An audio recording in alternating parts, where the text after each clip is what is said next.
Hey, good morning, everybody. Settle in. It's going to be a long day. It is going to be a long day. We're currently in rounds 5 and 6 of the Derby City Classic 9-Ball Championship.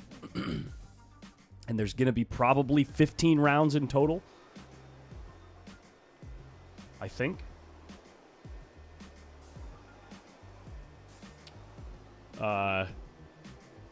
Which means if we're totally in round 6 right now, and each round on average takes an hour,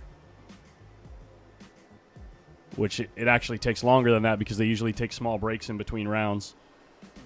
We're probably going to be here 12, 13, 14 hours.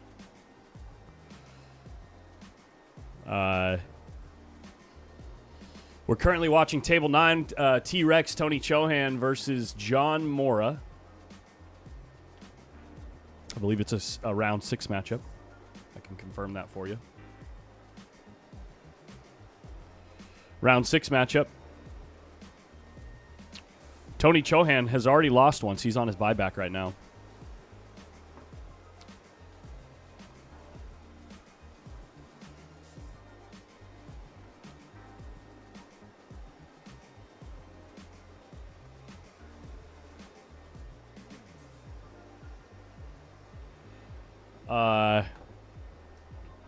So Tony Chohan is up for elimination, and you can see the expression on his face as he walks around the table. He must not be having a good time in this 9-ball tournament. We've already had a number of matches play this morning. There's a few round 5 matchups that are still finishing up. I'm going to keep my eyes on Oscar Dominguez. His match next round is, or round 6 is to be determined. So hopefully we get to watch some OD today. Shout out to Francis Rita coming in with the first donation of the day. You guys yesterday said that the donation goal for the day was too small, so I bumped it up, $50. Thank you for all the love and support. I think you got a typo in the title, Collins coverage with a 1 in it. I actually changed that right when you made the comment the first time. Thanks for the heads up. Gotta change this song. Cannot stand this. I'm actually going to go right to the middle of the playlist. Let's get something random, something new. Right here. We'll go with this one. Sounds good. Scoreboards are not working quite yet, so we don't have an updated score for this match. We're going to have to just sweat it, watch it, game by game. Not know where we're at in the story arc of Tony versus John. Oh, sorry about the other mics are on out front. You guys are hearing some vacuuming going on. My apologies. I think Maria's out there doing her work, getting Hard Times ready to open up in 3 hours. Alcady is here. David Alcady is playing in the event, yeah. We got a lot of big names. What was the final score for FEDOR's buyback versus SVB? 3-0. Absolute destruction in the last set. Candace Weaver. Did I get any sleep? Yeah, I slept like 7 hours. Slept good. Honestly, though, if I would have known that they were planning on starting early today because of round 5 matchups, I probably would have just tried to get here by 6:30, 7 a.m., but I didn't know. I just came for the vacuuming. Dang, you're going to have to find another stream. What time is it over here? It's 9 a.m. I was planning on starting at 9 a.m. today. It's going to be a long day. Hey, Janice Strope, thank you for keeping the train rolling. By the way, donation goal, just there to kind of try to offset the feed access fee and cover a little bit of the time that I took off work this week. So all of that you guys send my way is greatly, greatly appreciated. If you're enjoying the coverage, $5, $10 really does make a difference because there's plenty of people watching. And, it adds up pretty quick. So You guys have been pretty generous leading up to this. Hopefully it's not all the same people donating today. But even if it is, thank you so much. You guys are the greatest. Dude, how did that 8 not fall last night during Big Queen's match? I know, dude. Crazy. What a stream we had last night if you guys missed it. Hell of a stream. The match between Jeremy Long and Francis Rita looked like it was going to be a blowout. And Jeremy Long made it a game. Made it more than a game. Had a great time watching it, and I think a lot of the people tuning in did as well. John Mora in a bit of a spot here. Kind of looks like a one-pocket spot. But if you can dig behind this ball 2 rails, I think... if you can dig behind this ball 2 rails like this and get behind it, the 2 will go towards these balls and the cue ball slides this way.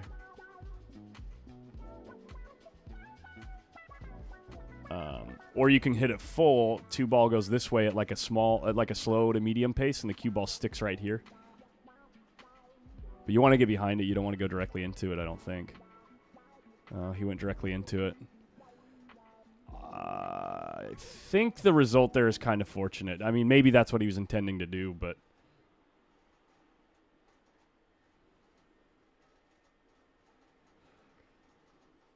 But seems kind of fortunate.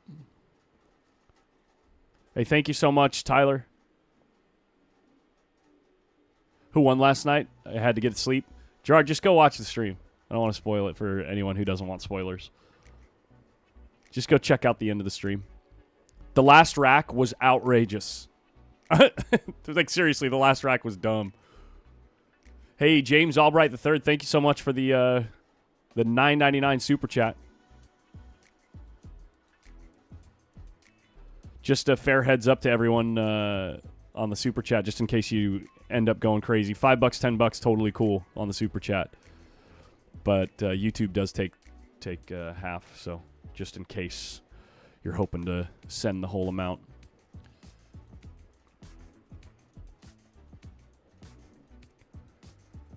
Since I'm putting the donation goal on screen, I gotta keep it kosher, keep it honest. Steve Griffith, thank you, buddy, for the Venmo. Appreciate it. Collins, I fell asleep last night, so I had to finish it this morning. It was pretty good, wasn't it? It was an awesome set, yeah. Awesome set last night. T-Rex has a shot on the side.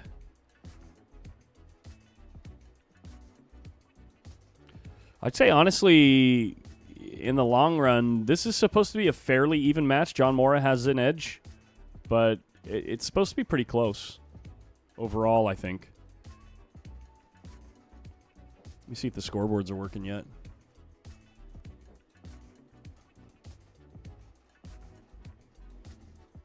Still nothing.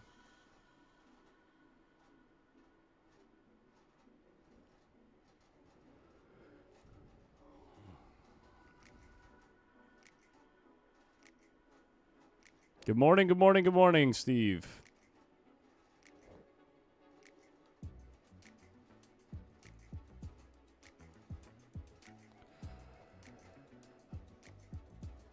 What does playing for shape mean? It's a pool lingo thing. And really, it's just alluding to the fact that when the cue ball moves around the table, it creates different shapes. Like that's a V, right? If you extend it, it becomes a Z. Look at the shape of that cue ball. Sometimes if you have to swerve the ball, you get an interesting shape. That's really what it means. You know, 2 rails. Look at that shape. 3 rails. Look at that shape.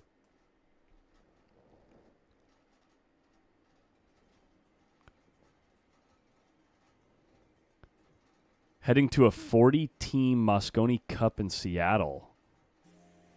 40-team Mosconi Cup? Like a Mosconi Cup format event? That sounds like fun.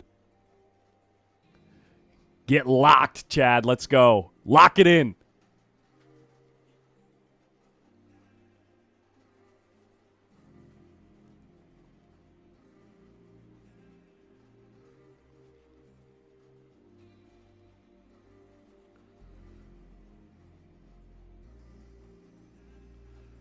T-Rex trying to lock it in on the 5-ball. Doesn't get there. Slapped his cue on the edge of the table there. Obviously pretty frustrated. Tony on his buyback. Hoping to make some money in this tournament.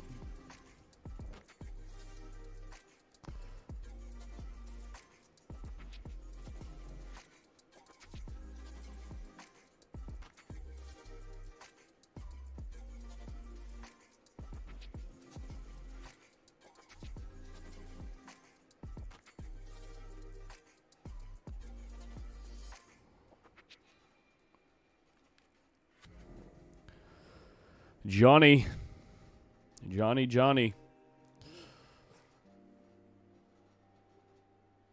Looking good.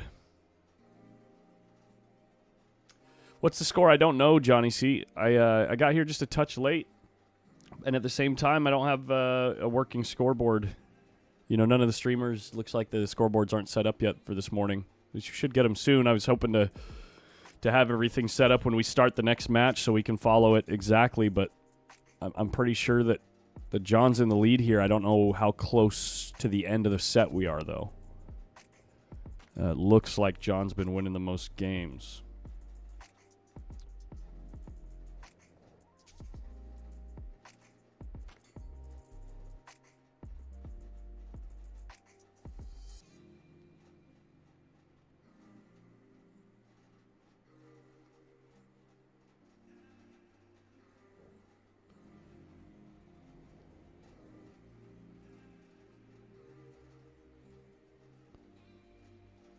There you go.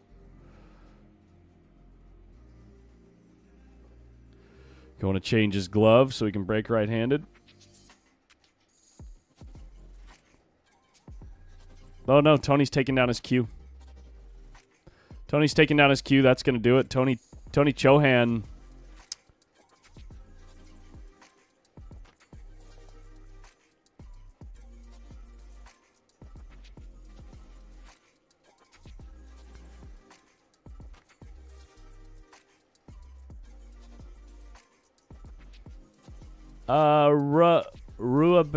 Bad fish. I'm not sure.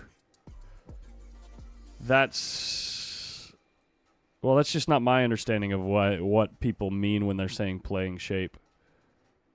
Like, look at the shape.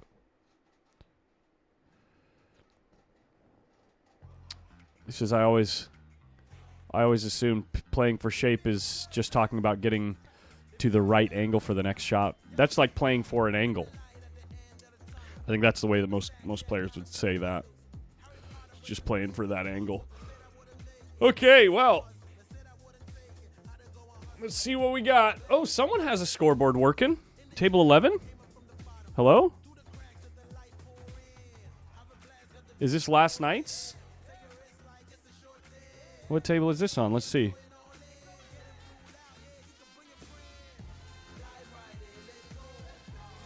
Table 11's scoreboard is working. Obviously, that's not Alex Pagulayan at the table. That's Captain America. It's going down tonight.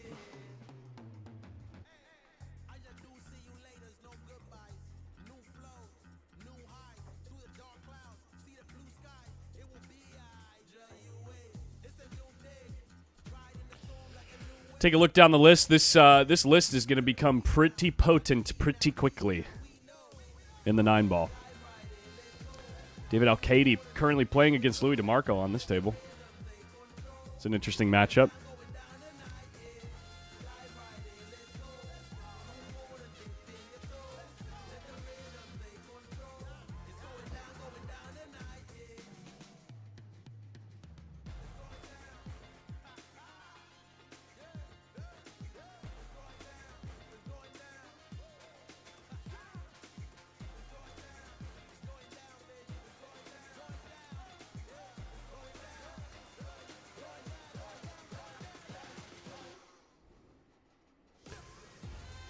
Looking around at other matchups. Tyler Steyer, Pius Labutis playing on 21 right now. No, we can't see that table. Vitali Patsura versus Chan Salin is currently on table 14. I believe Las Vegas Pool Report is streaming that event right, or that match right now.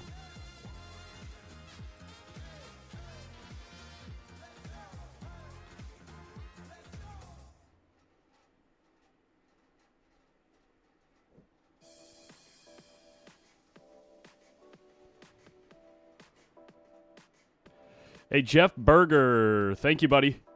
Just saw your Venmo, dude. Thank you so much.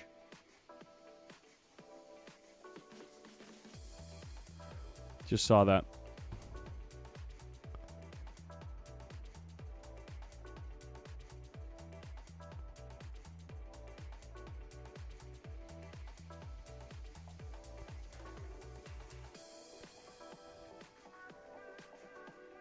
Get that fixed. FSR played in Indonesia, correct. Hope I can get Archer to hang out with me in the booth of the U.S. Open. Here's the deal.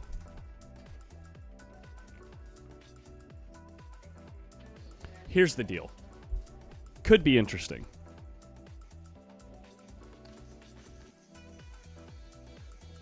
But let me put it this way. I'm not so much interested in having people on the mic that, like, seek out being on the mic. Do you get what I'm saying?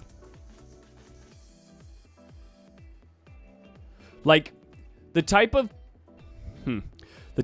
person, the type of personality, and the type of conversation that you have with a person who wants to be on the mic is never as interesting as someone who is that we all know is a fun, outgoing person that would rather just do their own thing. So if I can convince those people to come hang out, oh man. Like guys like David Al-Kaidi. Guys like Alex Pagulayan. Guys like Tony Chohan.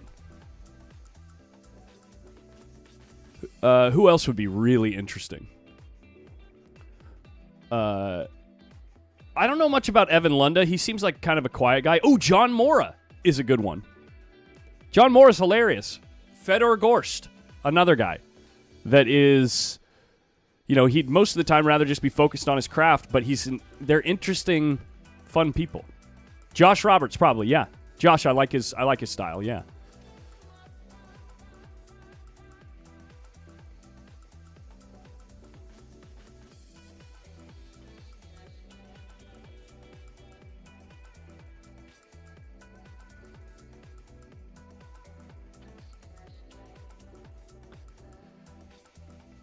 Hope I have Savannah on the mic. I'm sure she'll hang out for a little bit.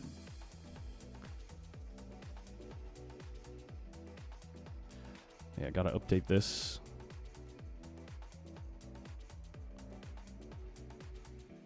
Halfway to the goal for the day. Thank you guys so much. David Al-Kaidi finishes the game with a combo. Table 10. Scoreboard still not working.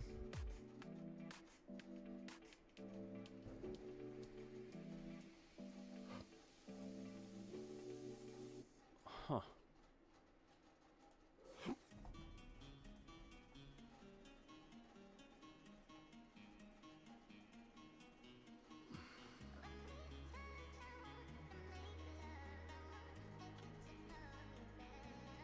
Yeah, still not working. Interesting.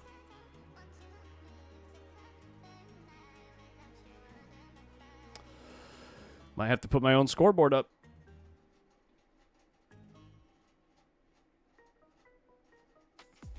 Yikes, Jeff. Yikes.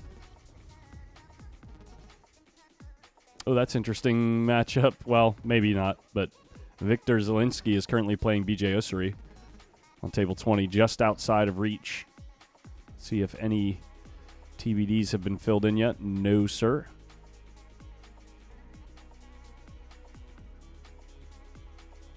No, sirree, Bob.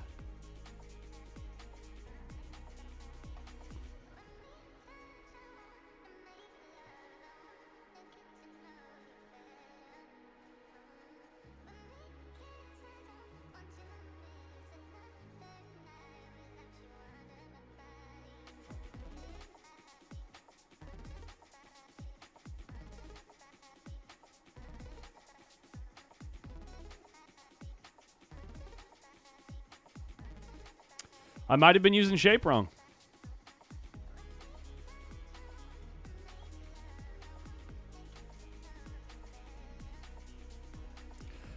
In my opinion, it doesn't make sense any other way. Because, like, say for instance, with the definition I just saw in the chat, like the shape is a zone that you're trying to land the cue ball in, right? With that definition, we're using the English language wrong talking about it, right? Right?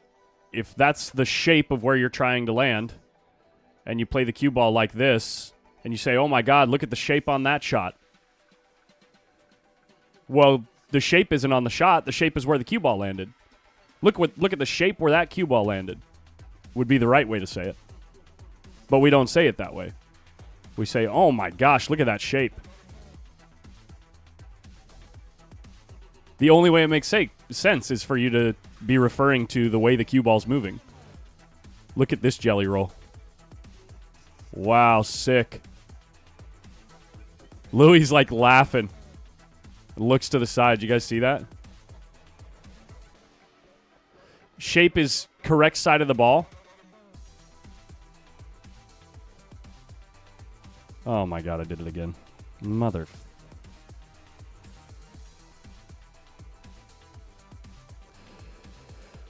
Now, okay, that would be the one way that we're saying it correctly is he got correct shape.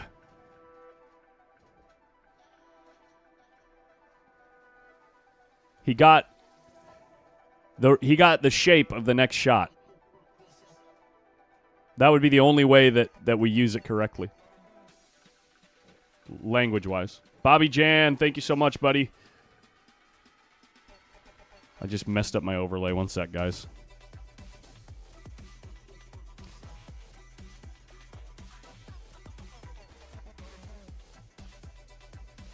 Okay, fix all this crap.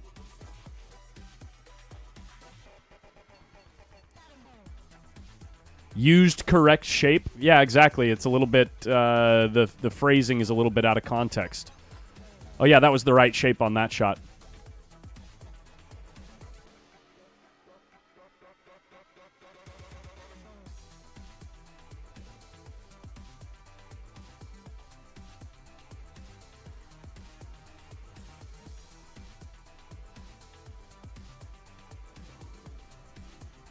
You guys get what I'm saying, though, right? I mean, I just used the English language and context clues.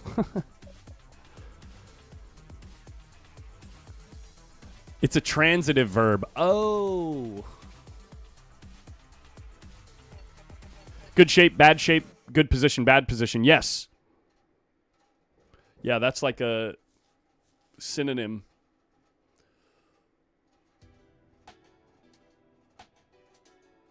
Pool terms are pretty weird, to be fair, yeah.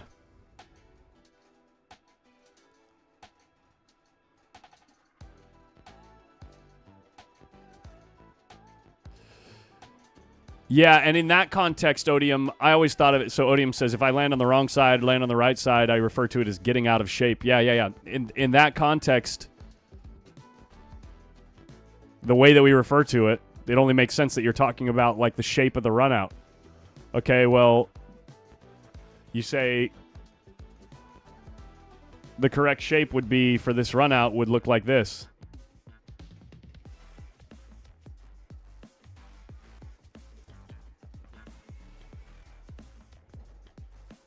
Right? Play the combo. Cue ball comes out here. Then the cue ball goes into the rail, comes over here. That's what the shape of this run out is. Still in shape. I don't know. Maybe I mean,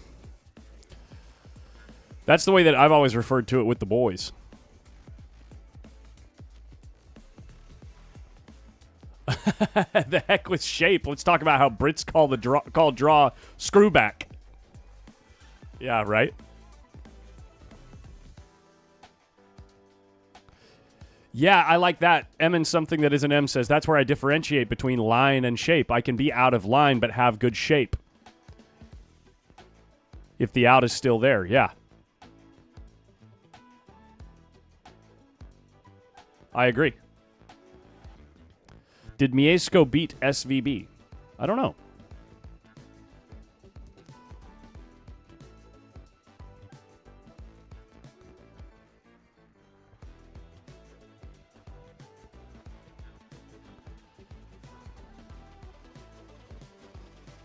Oh, double back, yeah. Oh, look at this double. Oh, the attempt on that double.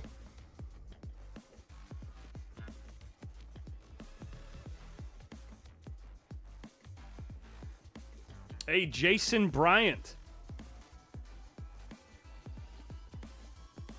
Jason Bryant, thank you, buddy, for the Cashapp.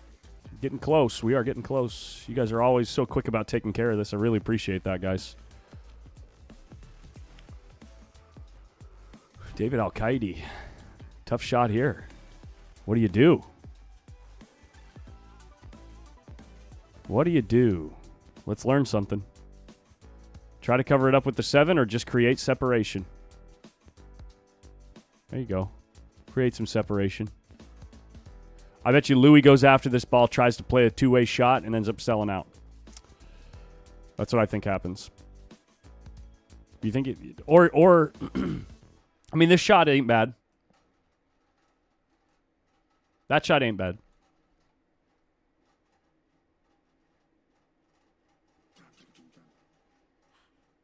That shot's pretty good, too. Nice. I didn't think that the cue ball could be going towards the 9 off the second rail. That's a nice shot. Little tap of the table from David there.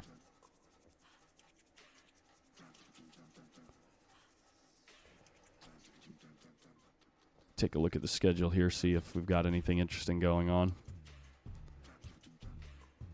Dude, are you serious? Guys, I just looked at the schedule. Look at who Johnny Archer's playing right now.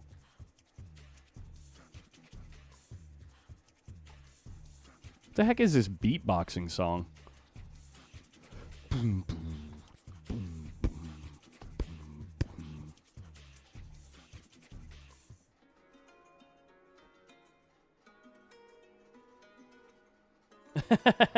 I got a little PayPal from who's this from? From Sue Hale. Thanks for the $5, buddy. Says shape, shape, shape. Love it.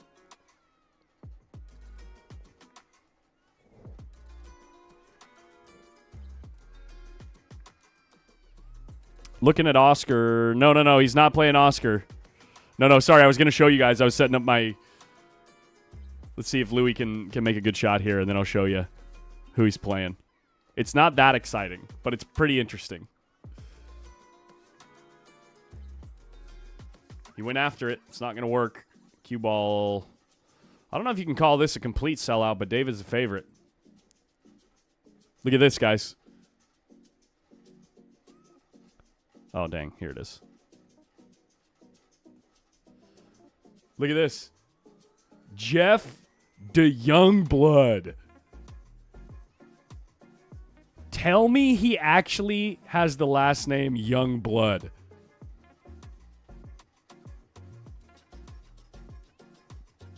That's savage. Of course, David just cuts the ball in like it's a hanger.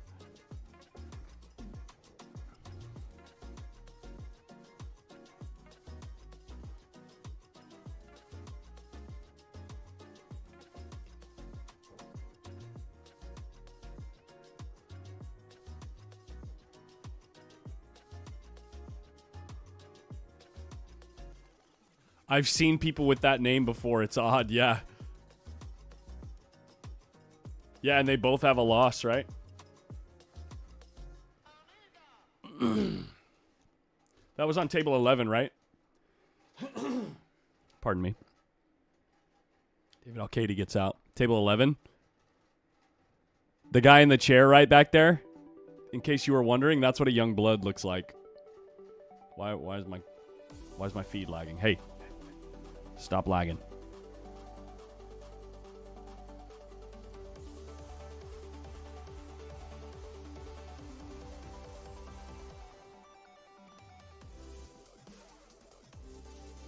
All right, I can't watch that laggy table. We'll come back over here. Hey, Michael Thomas. Hey, thank you guys so much. I'm seeing a lot of new names in the donation streets. I really appreciate it. I'm glad you guys are enjoying the chill vibes. The support really does help.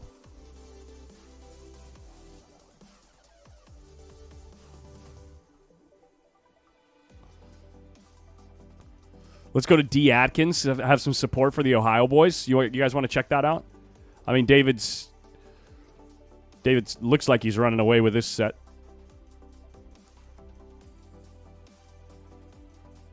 D. Atkins is playing Kenny Loftus. Let's watch David do a little breaky run ski here, and then we can go check out that table for a second. This is almost... What do you think the odds are that David doesn't get out here? If you were to bet on it, what odds would they have to give you? I think they need to give you 3-1 on this layout. Because the whole run out is based on this next shot, and he had ball in hand position on the 1. He's got to draw in between the 4 and the 9, right? Get to the short rail and draw and pop back out a little bit. Shannon Askew says, look at your Venmo.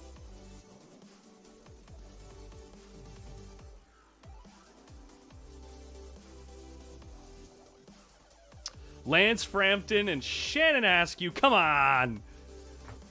Shannon always coming through with this, the over the top, kill, just decimate the competition. It's not a competition, guys. It's not a competition. But it's fun to pretend like it is. Look at this.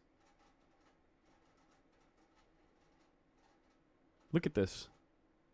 He just gets perfect on every shot. It's unreal. Collins, do you have a Fargo rate? Yeah, I'm like 589 right now. It hasn't really moved over the last 6 months. I haven't been playing in any competition 6 to 8 months. At the highest point, I had a 612 Fargo.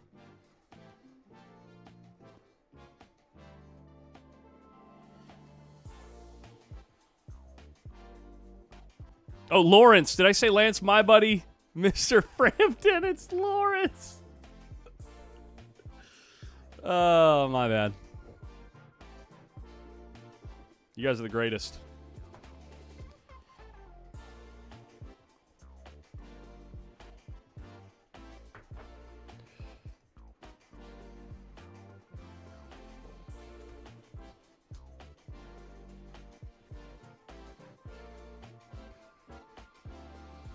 Kenny and D play Jam Up. They're both about 730-ish. I didn't know that Kenny Loftus was a 700-plus Fargo. That's actually probably a really interesting match to watch.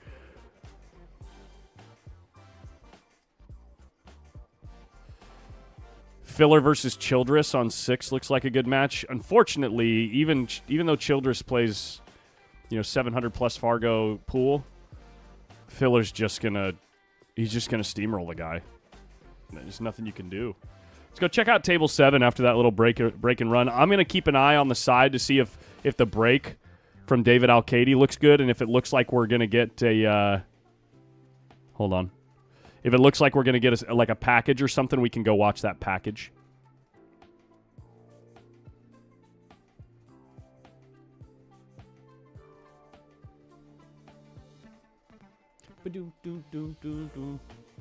That was on table... Alcady's on 10, right? Yeah. I'll watch the break on 10. If the break looks good, we can keep watching. We don't know the score here, guys. Scoreboards aren't working quite yet this morning.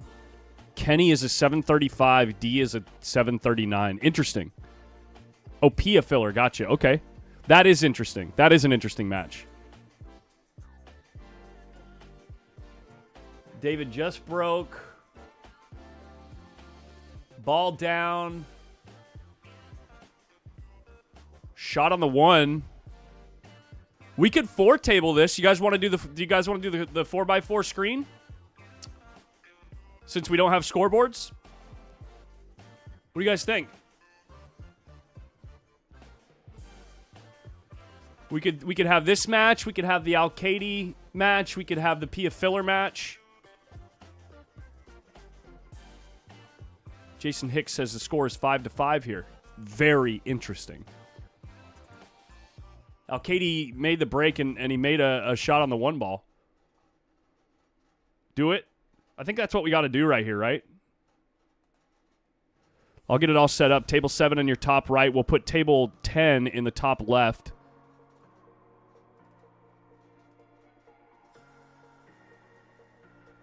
It'll be a little laggy until it's all set up.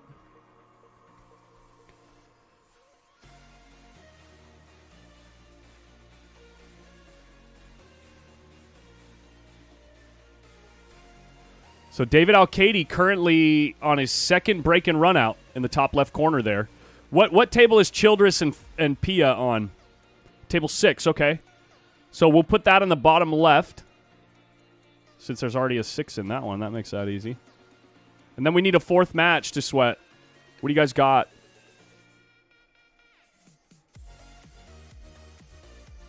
Dude, this song is so hype. Oh my god. Oh, that's not SVB in the bottom right, guys. Just completely discount that. Let me get these names out of here. Who's that on 19?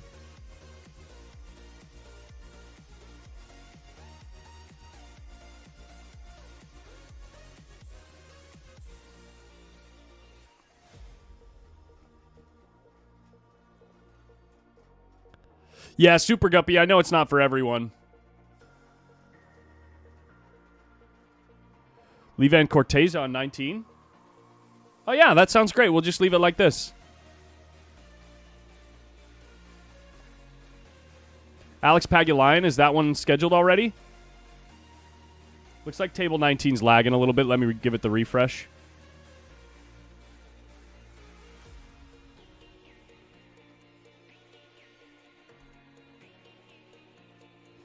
David Alcady still on his second break and run.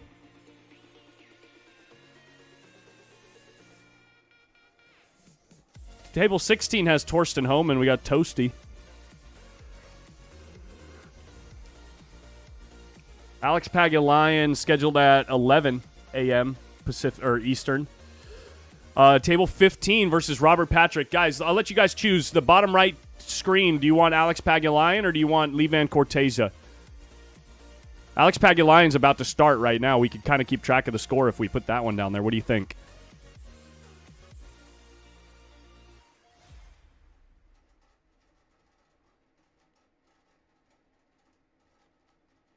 I like the Lion, too. Alex. Everybody coming in. Pia, Nathan, 7-7. Nice. The Lion. Let's do it. Yeah, let's put Alex Pagulayan on the bottom right. He's just got scheduled on, what was that table? Table 15. So 19 will become 15.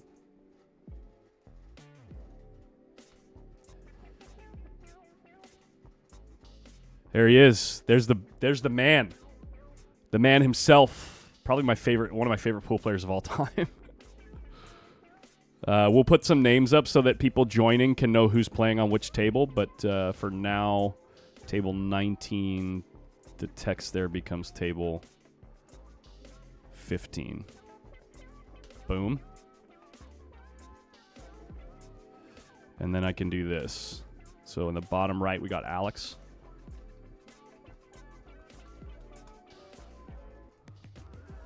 I can set up some scores here as well. We can try to keep track of the scores. I'll do my best. So Alex is down there. We got Pia Filler here.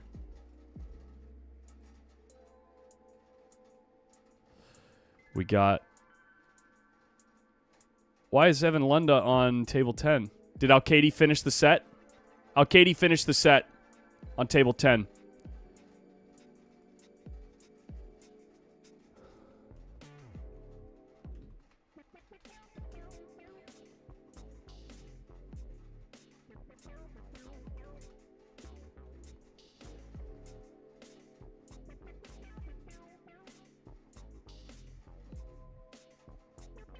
Kenny Loftus.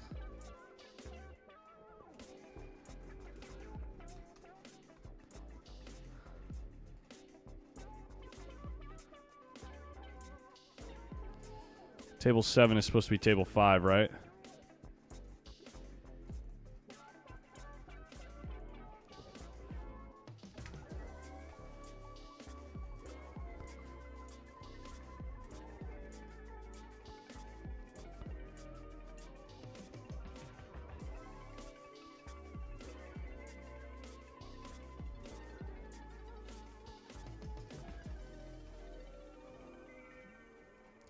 All right, that's all set. Let's get a new match for the top left. What was the other one that just started that everyone liked? Let me get your feedback. I'm looking at the chat right now. Table 1 is Shaw versus Thorpe on the pay-per-view. Nice, nice, nice. Put 19 where 10 is. What was table 19? That was Levan, right? Yeah, Levan Corteza. Yeah. Good idea. Good idea.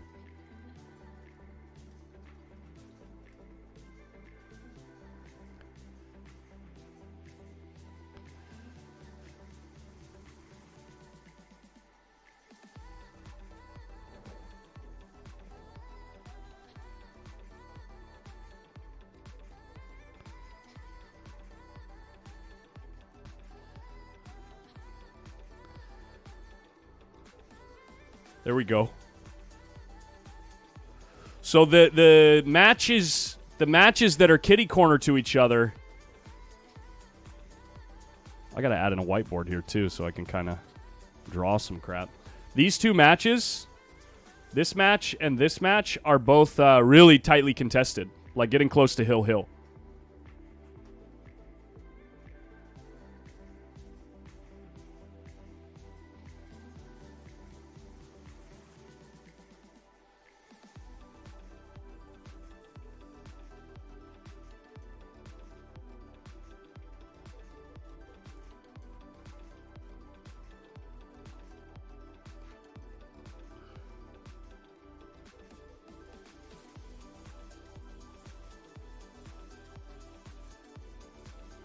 Hey Marco, thank you for the Cashapp, buddy.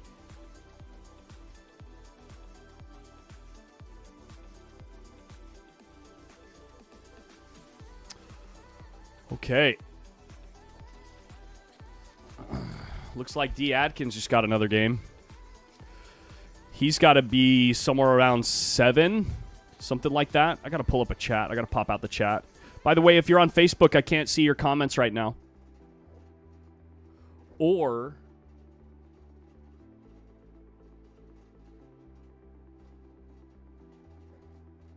oh, you know what I could do? I could do this. Hold up.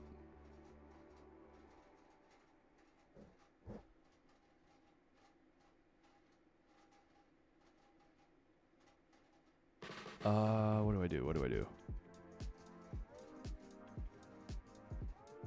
I could pull up 13.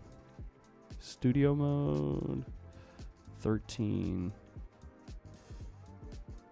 window projector.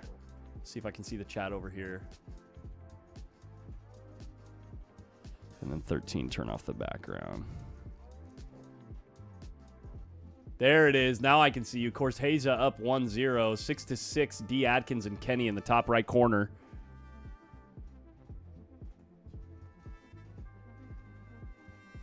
I got it sorted, guys. Nathan on the hill, 8-7 versus Pia Filler. I think Nathan's supposed to have the edge in that match. Thanks for the info, Quentin and Jason Hicks.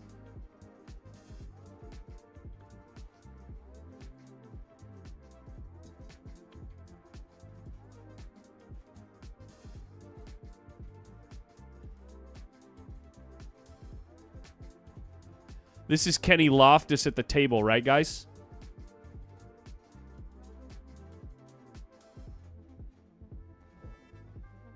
In the top right corner.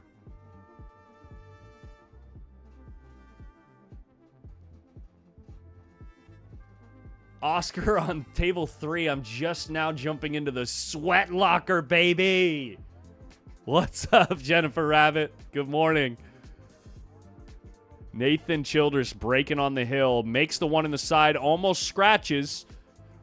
Where's the 2 ending up? In the middle of the table. Cue ball straight in. 6 doesn't get in the way. The camera is swaying like you wouldn't believe. But we're in it, baby. We are in it. Alex not hitting him too well, Chris Kringle says. Let's see what happens next time he gets to the table.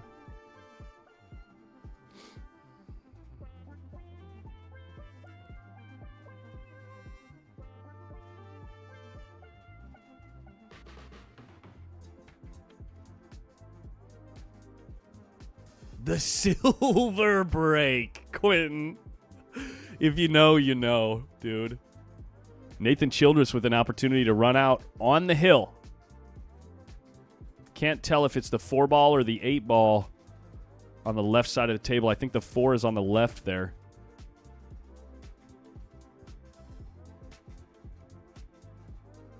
Here comes the Lion. He's hungry. He hasn't eaten a tournament and he hasn't eaten a major tournament in a couple years now. He's on the hunt. I'm trying out my Pepsi commentary, guys. Pia has a buyback. Good info right there, John. How's Youngblood doing? That's a good question. Look at that cue ball. Look at the cue ball on Alex.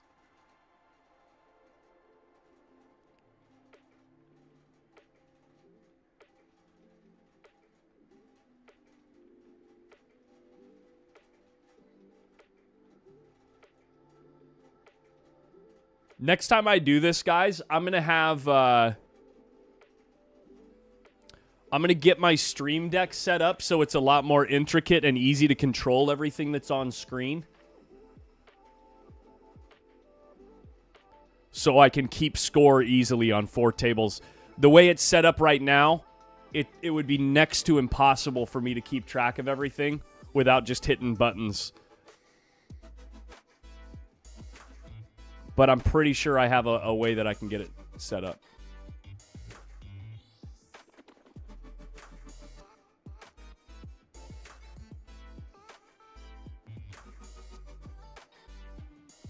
Aaron Lake, yeah.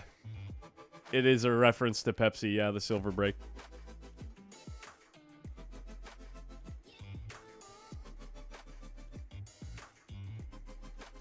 See how Alex breaks the balls on the bottom right? Makes the one in the side. 2 ball looking like it was going to come into position to be made in the side, but checks off the side rail and leaves him hooked completely. Kenny Loftus finishes his run out in the top right corner. That should be close to Hill. Nathan Childress needs 4 more balls to send Pia Filler to the buyback.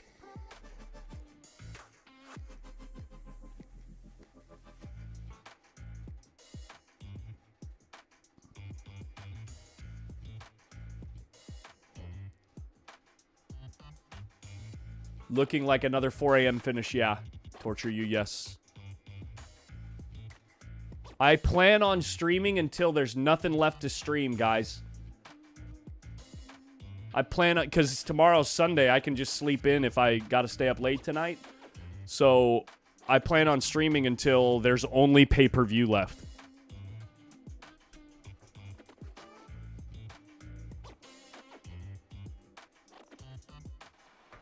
Lee Van Corteza finishes his run out as well. Looks like he's up 2-0 or 3-0. What round is this? We're in round 6. Yeah, Jennifer? Jennifer Rabbit, you like that? The lion is starving. He hasn't eaten a tournament in almost 3 years. Looking to take a hefty bite out of this tournament. Childress takes it down, huh? Pia Filler sent to the buyback. Here comes the handshake. There it is. All right, let's get a new table in the lower left. See if there's anything on the schedule that is worthy of full screen. Corey Duel, Conrad Yushishin. What about that, guys? Do we full screen that? Corey Duel, Conrad? Or do we wait out this match between D. Atkins, Kenny Loftus? Let's put that on the lower left table for now. And depending on how things go, we might full screen that eventually. Corey Duel, Conrad Yushishin, table 8.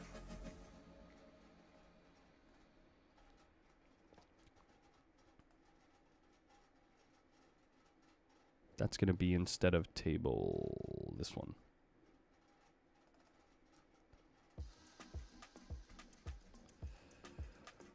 Table 8. There he is, Corey Duel to break. Don't know the score here.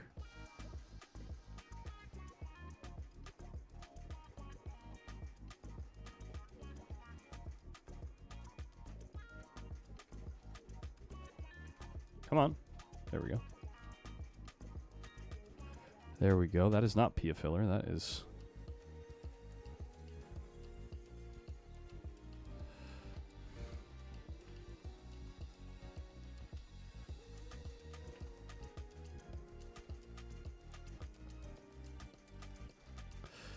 Okay, guys, I'm not putting his last name on there. And I'm gonna drop a little backgrounds for this text so that you guys can see it. Background opacity. There we go. That name is readable.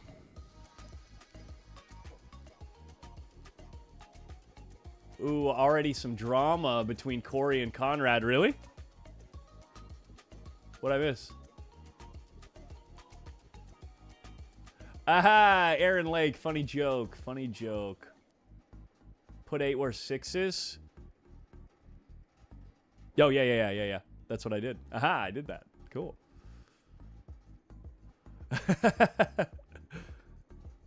I have a better chance of getting Conrad's surname right if I were to smash my keyboard randomly. Corey Duel does miss the 1 ball in the side. Not a dry break, though. Has a shot on the 1. Man, the Lion is spending a lot of time in his chair over there. Is our boy here shooting the combo? No, he didn't shoot the combo. What a shot from Alex's opponent.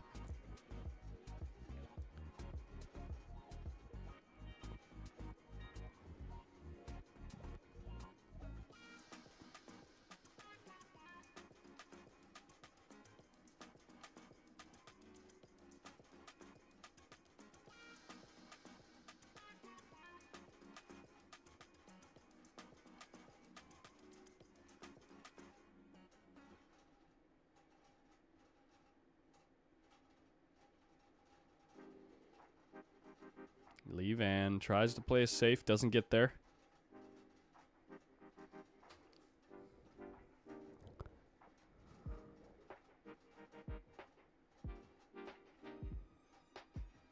Where do I find the brackets? There is no bracket per se, Alexander. You got to go to results.derbycityclassic.com. And the way this tournament works is it's not a bracket format. Every single round, the remaining players are randomly drawn into matches. So in theory, it's okay. So let me start over. It's technically a single elimination tournament where every single round you draw a random player, and each player is allowed to buy back into the single elimination tournament once, if they want, for $100. So, in theory, you could play somebody in round 1 and lose to them, buy back, and in the redraw, draw the same player and lose again to the same player, in theory. If that kind of helps explain the type of format that it is. So, there's no real bracket for it. Go check out the schedule. Pardon me. Trying to talk too fast. Stumbling over my tongue. Results.derbycityclassic.com. Is FEDOR out? I've been refreshing the schedule for an hour and haven't seen his name. That's the other thing, is that's just the schedule. It doesn't show all of the remaining players. It's just the matches that are scheduled. So if FEDOR is like a round ahead, if he finished his matches quickly, he won't be on the schedule until he has until the next round is drawn.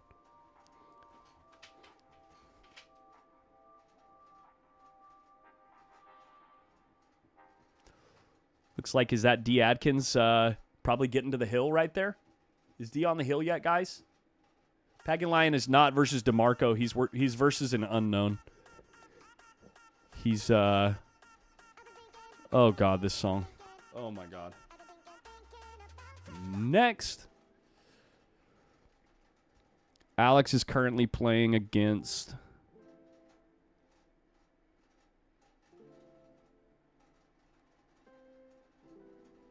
Robert Patrick.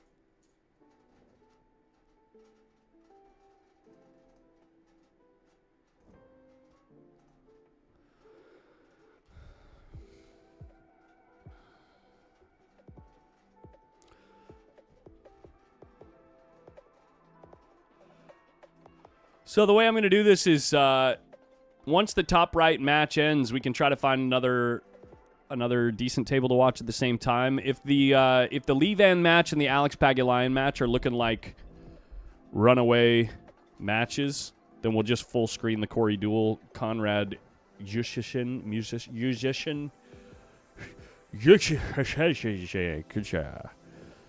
We'll full screen that match if it's looking compelling and close. Okay, this song's a little bit much for this early in the morning too.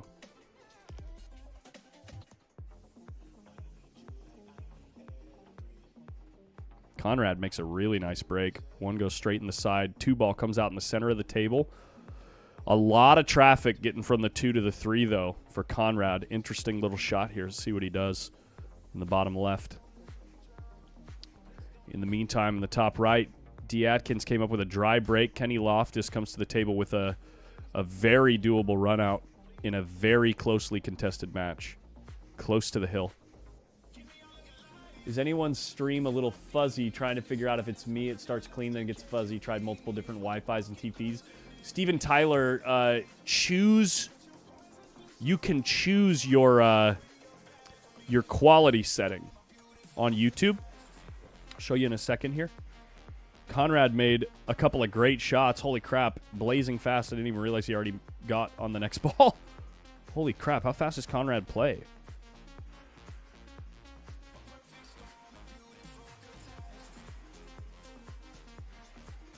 Look how he holds his cue. He holds it like a toothpick.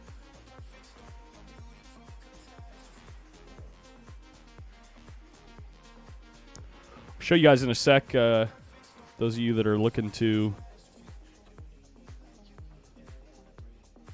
adjust your personal settings.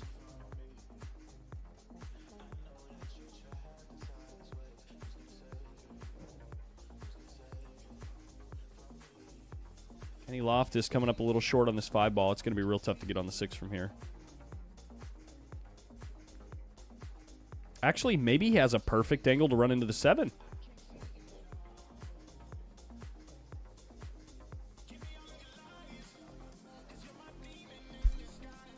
Lee Van Corteza winning another game. Shocker.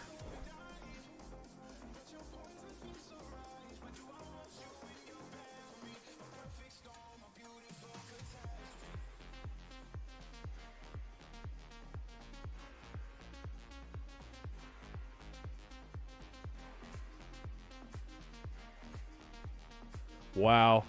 Conrad ran out that very difficult rack of 9-ball in about the same amount of time that it took Kenny Loftus to make 3 balls. Granted, Kenny's in a hairier spot being close to the hill. I mean, you got to give every shot a lot of respect, you know. But holy crap, Conrad makes that look easy. If you're watching on YouTube, by the way, and you want to adjust your settings, here it is really quickly. You might miss one shot by Kenny, but if you go to your YouTube, look at the little gearbox where it says settings. Click on that, click quality, and you can set it to 1080p if you want. There you go. Might be a little bit different on a TV, trying to get that sorted out, but I know that the option is there.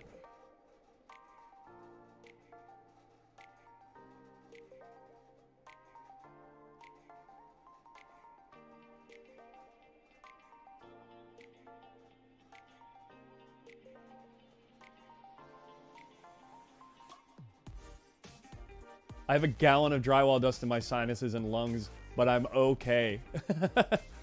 Well, at least you're working hard, buddy. Good to have a solid job like that.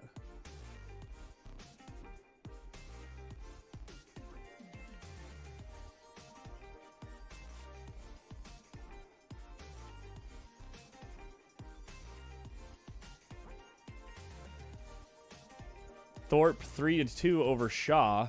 I mean, Shaw's still the massive favorite in that match.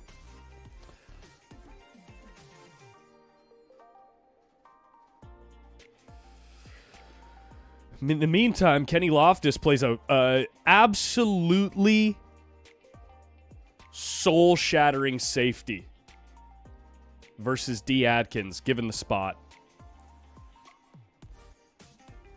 If you're D. Adkins and you're trying to find a way to win this game, being put in this spot is a freaking joke. First of all, it's a blind kick, 2 rails, or 1 rail. Either way you go, it's a blind kick. And either way you decide to kick, even if you make the tough hit, you probably sell out. You probably either sell out a shot for the run out or an easy safety. In the top right corner of your screen, D. Adkins got to come with something magical right now to try to figure out a way to win this game.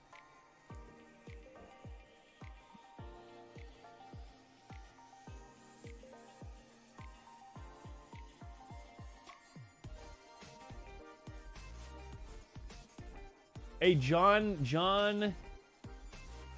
guy in the chat that says, someone please help us. We're stranded at a gas station. No luck. Call your family. If you have your phone, call someone in your family. Don't go on a pool stream and say that in the chat. The odds that someone helps you from here is astronomically low. Call your family, and if it's an emergency, call the police.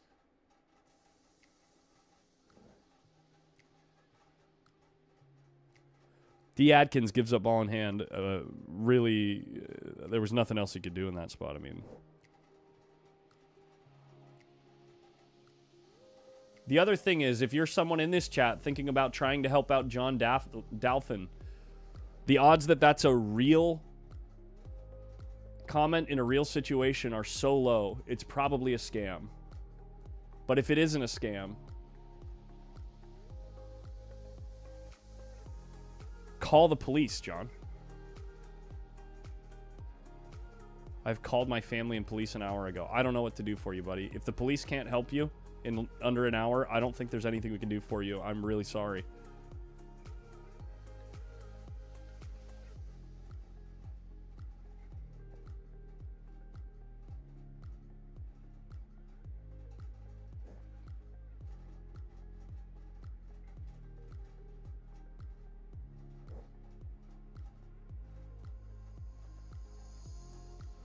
It's not a bother if it's real. It sucks if you're in that spot. Wish you the best of luck, man. I just don't think you're going to get much help out of a pool stream.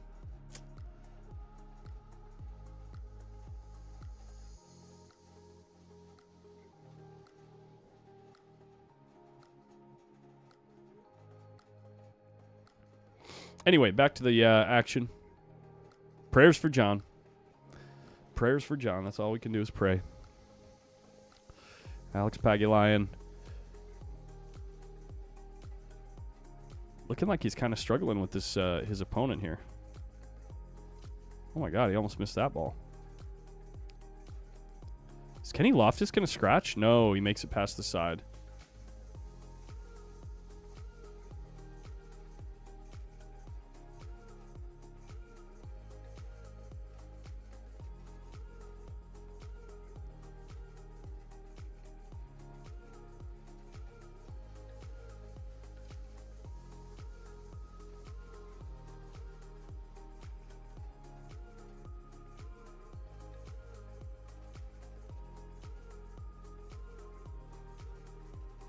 I don't mean to troll too hard. I really hope... I really hope John is able to sort that out if it's real.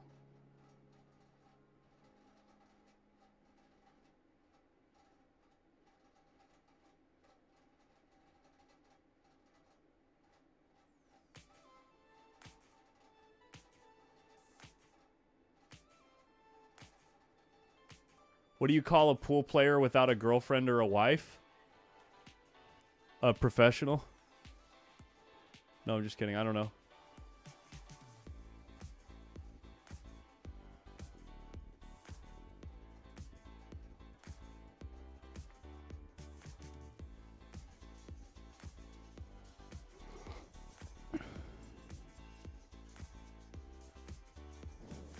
Homeless. There you go. Broken homeless. There you go. I don't know why I couldn't see that one coming.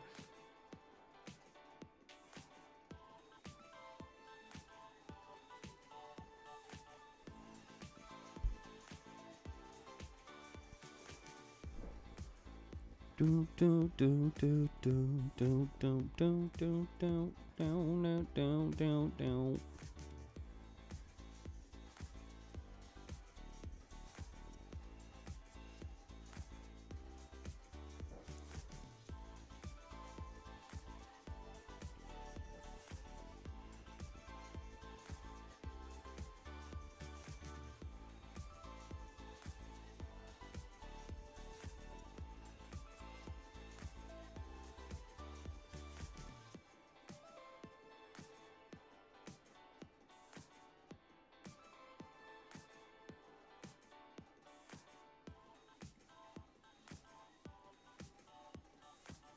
Dude, Levan looks so uncomfortable when he's on the ball. And his stroke looks so, like... It looks crooked and unnatural, but he hits the ball so freaking good.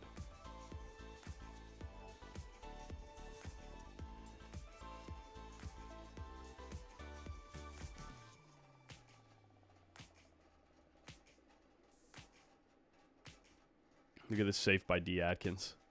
That's a one-pocket player right there. But he doesn't cover things up. Unlucky.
Honestly, I want to see Corey Deuel go the distance here.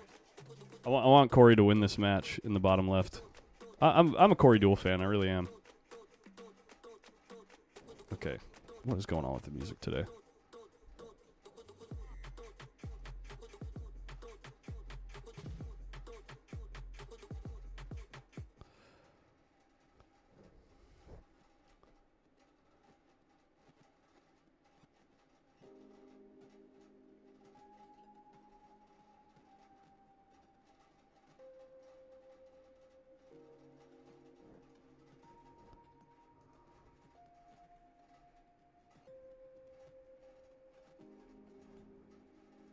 Oscar Dominguez playing Jeremy Seaman on table 3.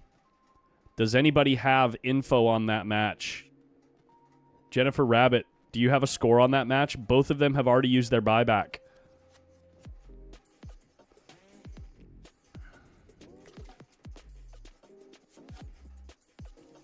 Interesting match starting at 1:30 Eastern. Chan Salim versus Lucas Werner. Which table should we cover up with that match, guys? Should we move on from the Levan Corteza Slaughterfest?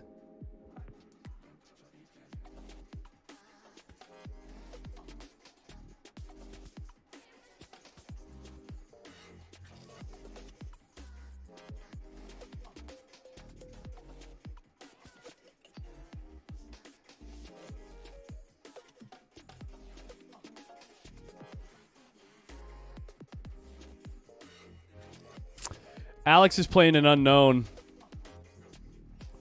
Robert something.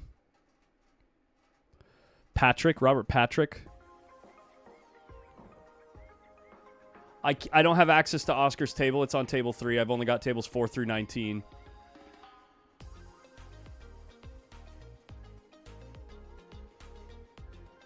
Ditch table 5. We're not ditching that one right now. It's too close to the end of the match. That one's like either Hill or 8-7.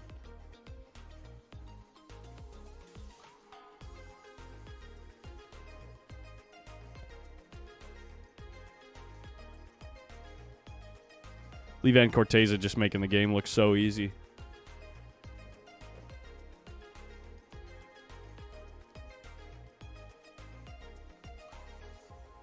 FEDOR and Sky on table 13 at 130. Good lord.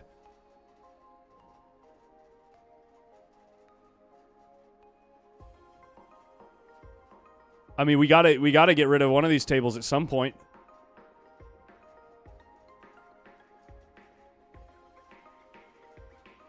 Dang, we might have to move on from D and Kenny. Or do we move on from Levan and Alex? Oh no, I feel like so many of these tables are so interesting right now. I might just have to make an executive decision.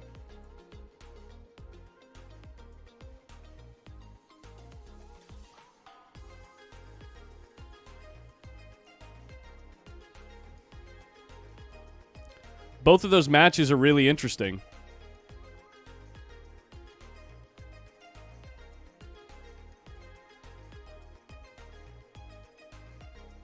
We got... Oh, never mind. That's on table 20. Never mind. I'm not even going to say it.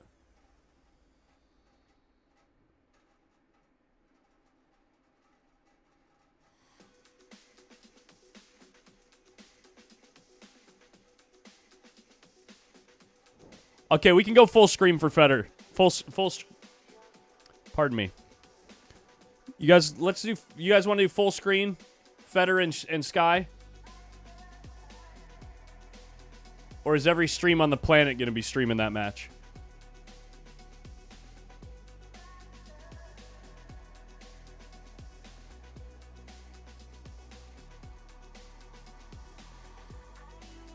Yeah. Everybody wants to do it. Okay, let's do it. That was table 13. Table 13.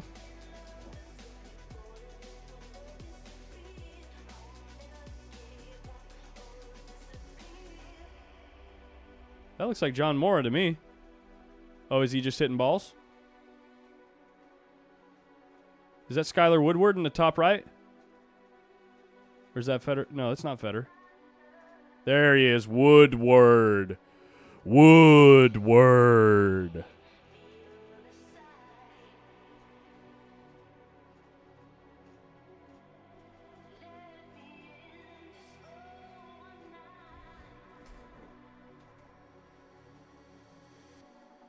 Okay, the digital pool scorekeeping still isn't working. I got to set up my scoreboard now.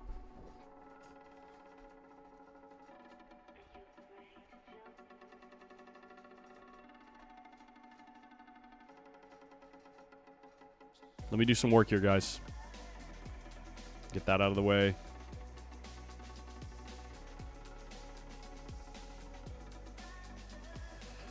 I got to get my... Let's put this on here.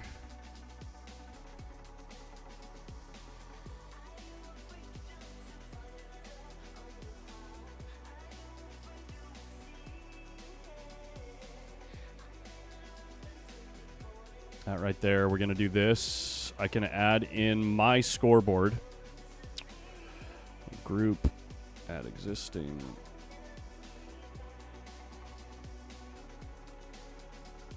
Scoreboard graphic. Can add in group, add existing. Player 1.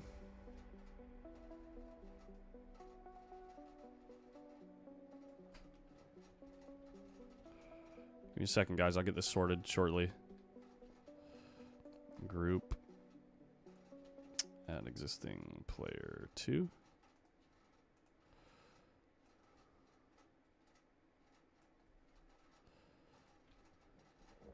There we go. And then we take the whole scoreboard. Move it down here.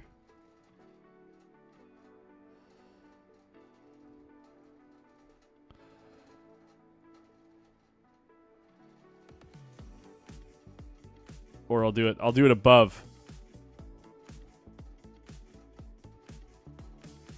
I'll do it above and I'll do it like this big. A little smaller.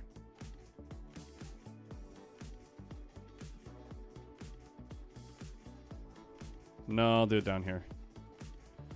Dang. I know my overlay's all messed up, guys. Give me a second. Right here's good.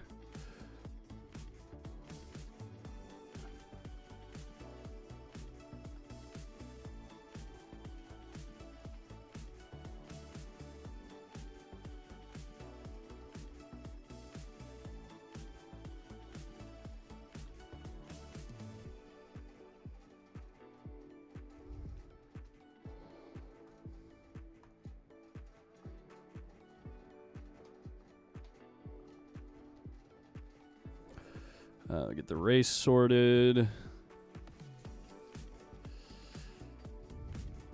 What round is this? Round 8? Round 7? It's round 7.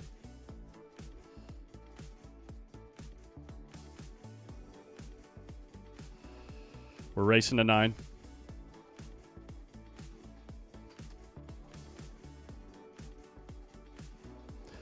And the Fargo's FEDOR's like a 842.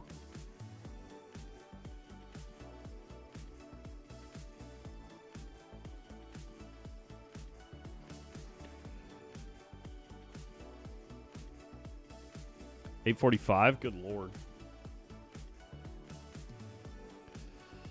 And we got Sky.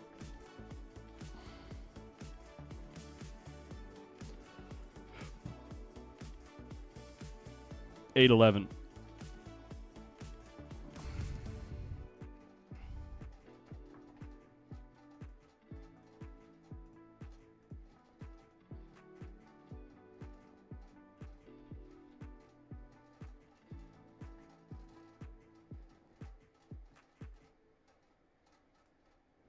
I gotta fix this freaking thing again. How many times have I had to do this today?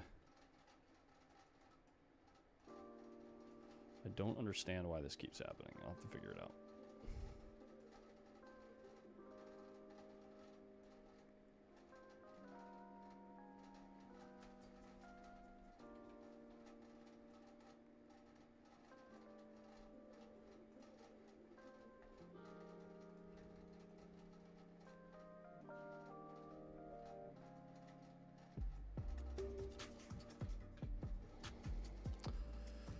There we go. This should be good.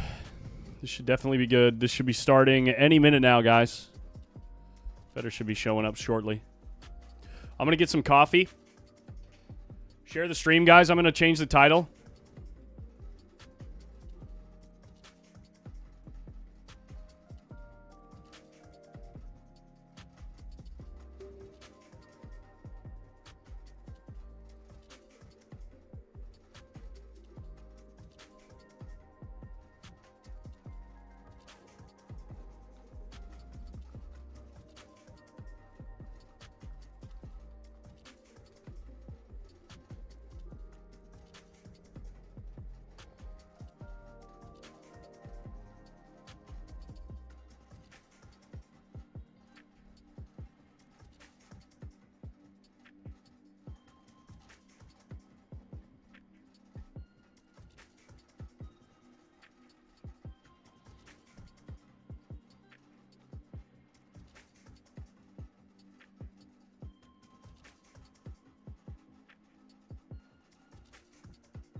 There we go.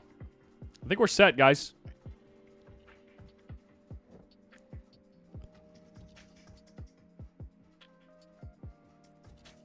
I wish I could get something to cover up this. You know what I could do? I could slide these over. Let me slide this over here. And then I'll move the Derby City Classic logo to cover that pool table 13 on the left. It's kind of an eyesore.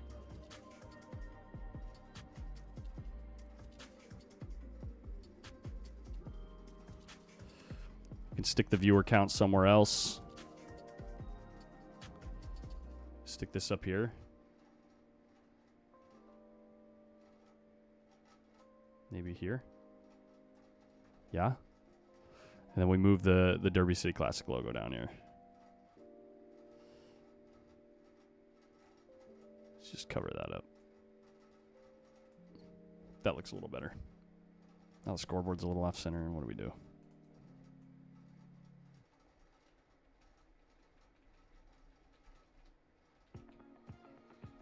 Is that okay, guys? Or do the OCD folks get bothered by the fact that it's not centered?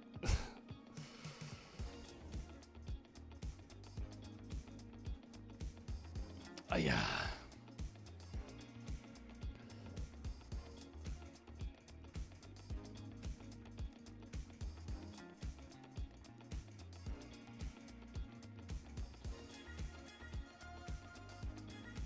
It's killing me. Okay.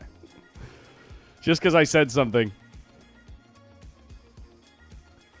Actually, I want to leave it there just to bother the people that it bothers.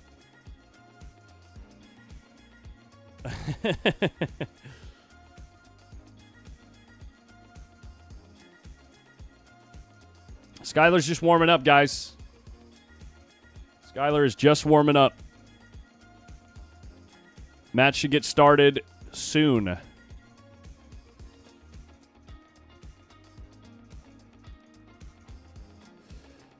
Yeah, we can watch the other tables till FEDOR gets here. Yeah, we'll go to the 4x4 until FEDOR shows up. We've got the overlay set up. Let's do this. We'll stick it on instead of...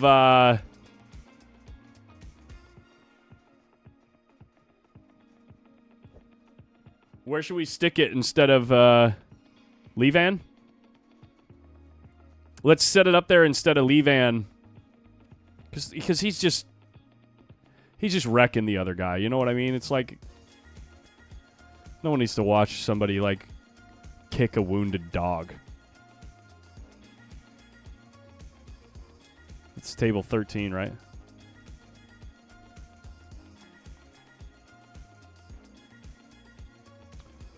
So Skyler's warming up on table 13 right now.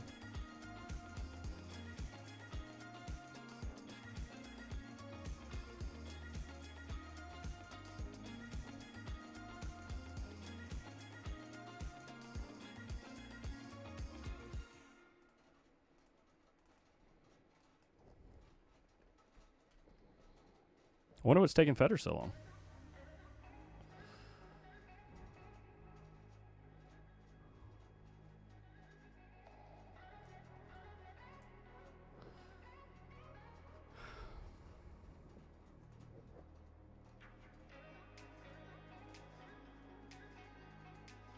I'm gonna be biased on that decision. I'd rather watch Alex Pagulayan play than watch Levan play.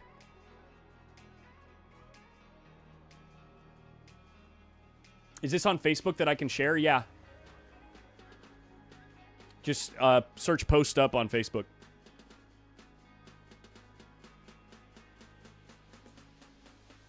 I wonder if Corey is still breaking with a bridge. I don't think I saw him breaking with a bridge. Okay, guys, I'm gonna go run grab some coffee and hit the bathroom real quick before this match starts.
Nice. I made it just in time.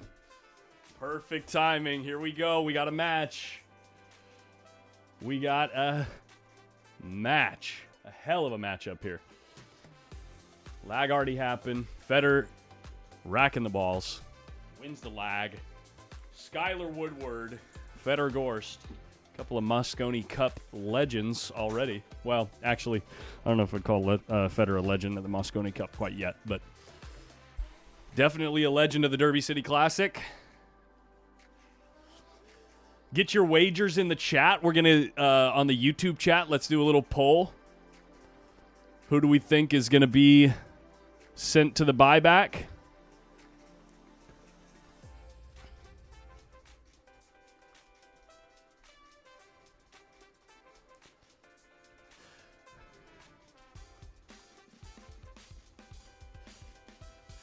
Just to be clear, the poll in the chat isn't asking who's going to win. It's asking who's going to have to buy back after this match. What do you guys think? First break's a dry break. And Skyler's running balls. It looks pretty choice for Skyler right here.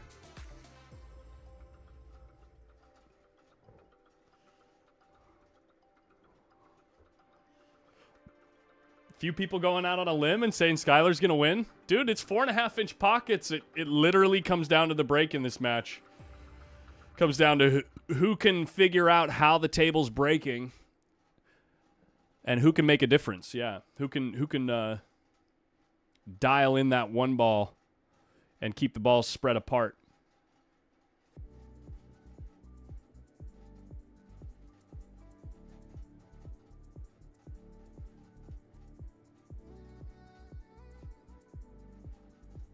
Look at this shot. Look at this shot.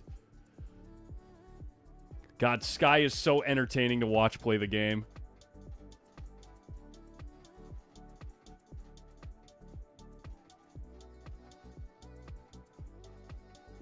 Dude, first game in what, less than 2 minutes? Goes to Skyler Woodward. Boom. Just like that.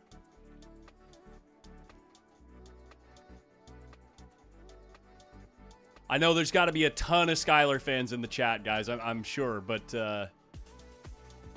this is honestly, this specific matchup is really tough for me to choose because obviously I do some streaming for FEDOR, and I know FEDOR better, like as a person, because we've interacted more.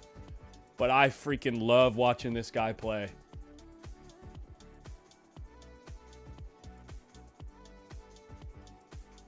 He's in my top 3, actually. He's definitely in my top 4 favorite players right now.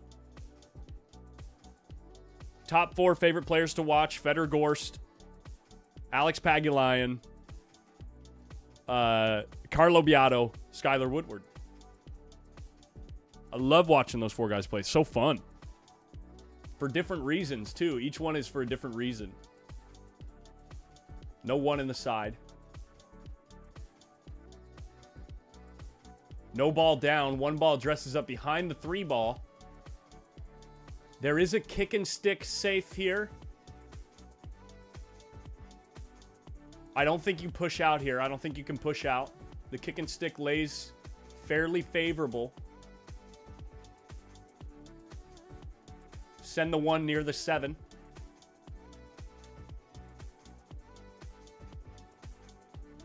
Pretty good. No jump cues. No jump cues in this format, I think, fairly equally affects both players' games as far as, like, the safety battle. I think it affects FEDOR slightly more, obviously, because he's the favorite when jumping. But I think that they would go after jumps as opposed to kicks at a similar rate. These are my top 2, followed closely by SVB. Yeah, Odium. Yeah, so fun to watch these guys. Skyler fans, click the like button. That's right. Looks like the 1 doesn't pass. He's going to play a little 1 pocket safe here. Yeah, that's a one pocket shot right there. Holy crap.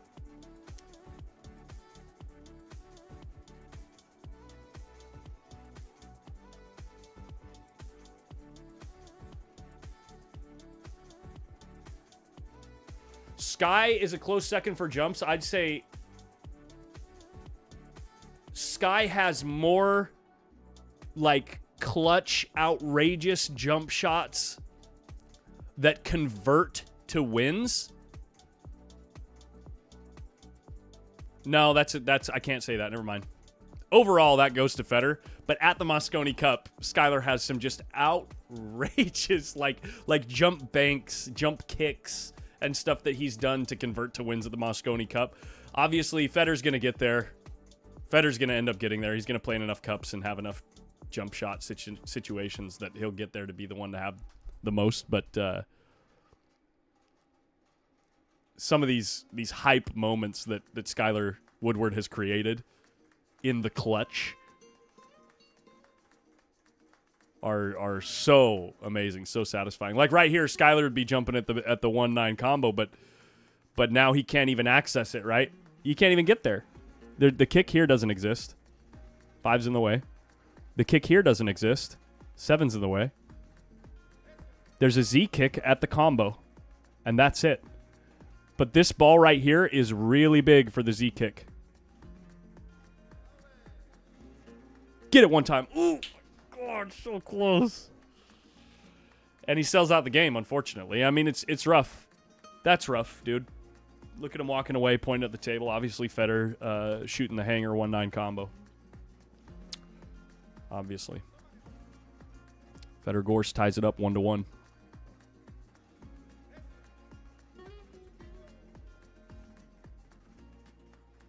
Shane Wolford versus Josh Roberts on 14. Both have used their buybacks. Wow, that's an interesting spot. Jackie Tucker. Very interesting spot.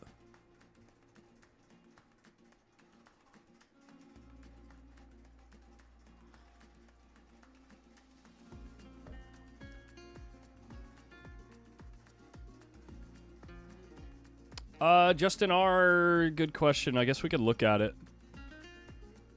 I don't know if that is a viable option or not. Let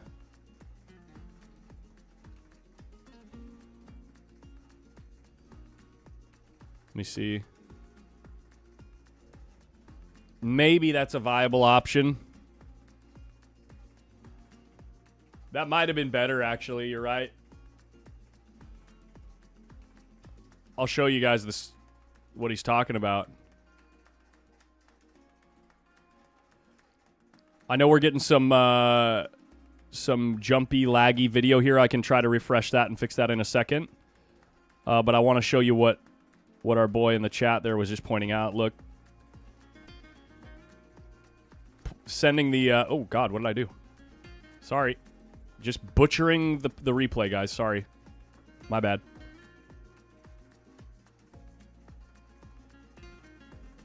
I give up. I'm not even going to go back. I just ruined it.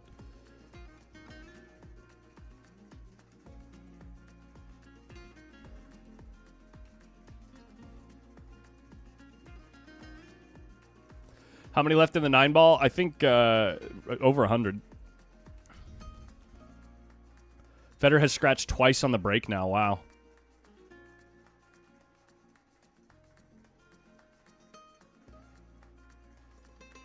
The Derby City website must be ancient, just like a lot of things in pool.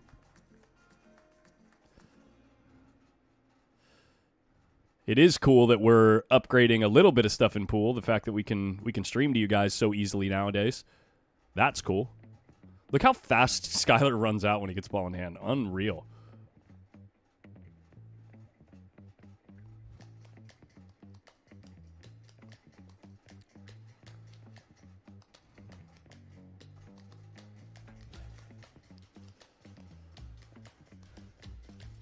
Yeah, Michael, I agree on that shot. He should have just hit the 6 into the 1-9 combo so that FEDOR would have at least had to have run out.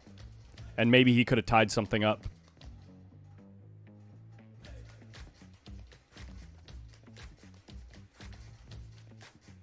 Chris B, every time I read your name, I hear crispy. The word crispy, like some crispy bacon.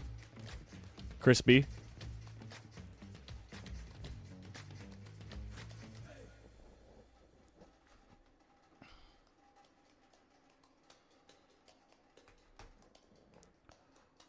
Corey and Conrad, 6-6. Hell yeah. Thanks for the info there. That's really cool.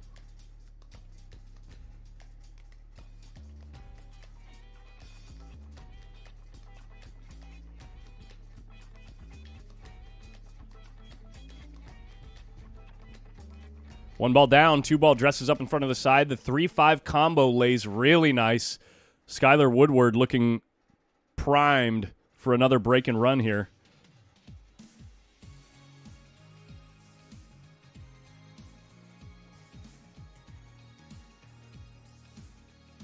Sky probably thought he was going to hit at least the 1 or the 9 at the very least. I mean, good point, Rick.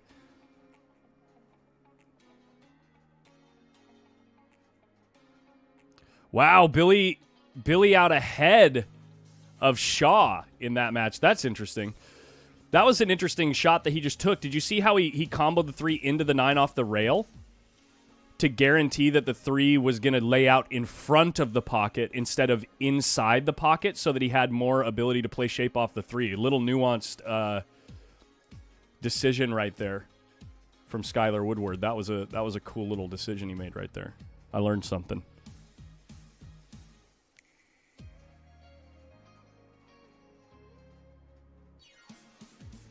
Dude, Munda, man, I'm just thrilled to do it. I have a blast. It's so fun to hang out with you guys. Thanks for the love, though.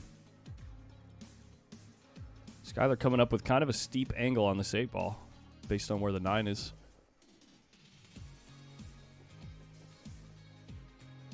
Does he play 2 and back to the center? This is my point. Funny angle, kind of wants to be on the 50-yard line.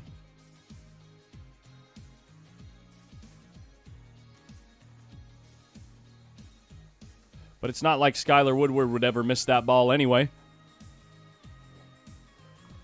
Boom, 3-1 in favor of Skyler. All right, poll's going to close, guys. Poll is closing on the YouTube chat. Who's going to get set to the buyback? 113 votes, 64% in favor of saying Skyler is going to lose this match. Get your last-minute votes in. What do you think? You can still change your vote. Or does 62% of the chat still think that Fedor's going to come back and win this match? I know it's early days, but it's only a race to 9.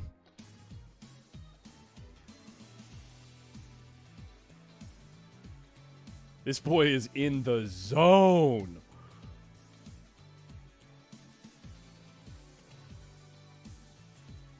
All right, poll is closing. Oh, wait, we got a bunch of votes rolling in right now. Bunch of votes rolling in. 50 votes rolling in. It's the needle's moving. The needle's moving. Skyler makes a ball on the break, but doesn't have a look at the 1. The kick and stick does not lay as good as last time.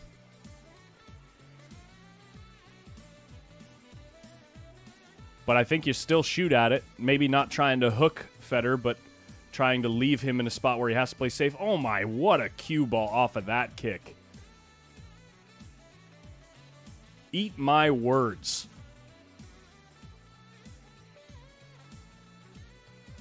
The needle's moving even more after that kick. Look at this. 57-43. Now the chat doesn't know who's going to win.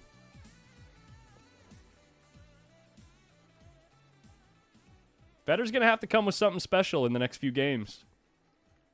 Skyler really dominating the table at the moment. Especially with Fedor's 2 scratches on the brakes. Wow. Stop it. Wow. The slight swerve and the slow speed to try to hook Skyler with the 9 ball. That was intentional, guys. That was a sick kick. The fact that he almost got there. No love, though, because he does leave, more than half of the ball so Skyler can stun behind the 8. Skyler keeps his hold on the table. All right, ending the poll. 58% say that Skyler's going to lose this match. I don't know if I agree with that at this spot. I don't know if I agree with that from this spot, but we'll see. Only time will tell. I bet $5 on Fedor's gentleman's agreement.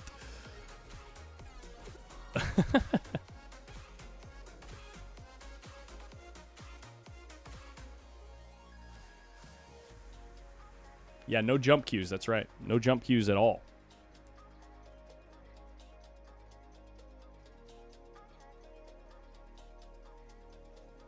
Good contact. Is he going to sell out an easy cut here? No easy cut. No easy cut. Sky's probably sending the cue ball towards this 8 again.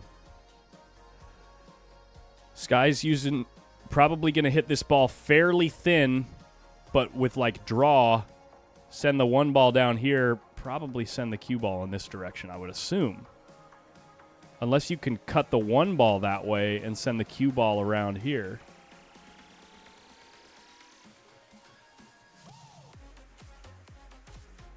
Doesn't get there. Fedor's going to have his first swing at taking control of the table.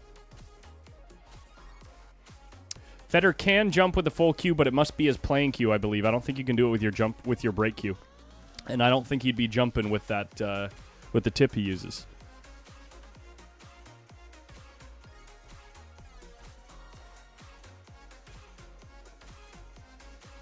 Here it is. Cue ball behind the 8. Easy peasy. Look at the speed control. Good Lord. And Skyler instantly looks at a twist kick. A spinny kick. That usually sells out. Yeah, even if he hits it. Even if he hits it, the 1 ball's still heading in this direction, and the cue ball probably drifts down here. Or he hits the 1 into the 3, and the cue ball drifts this way. If he hits that ball, so... Tough spot for Skyler. Fedor's more than likely going to convert this into a win.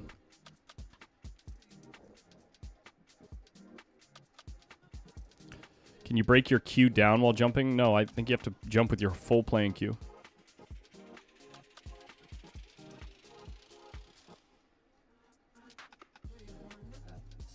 Guys, what is the best composite shaft nowadays? Top 3 if you can.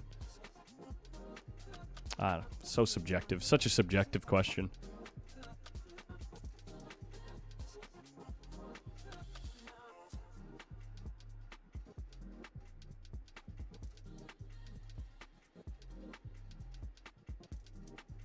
Slightly overcut that ball. Did you see that, guys? Did you see that, guys? He hit that ball into this side of the pocket. Like, very thinly. So the cue ball, like, if he hits it into this side of the pocket, the cue ball ends up right here.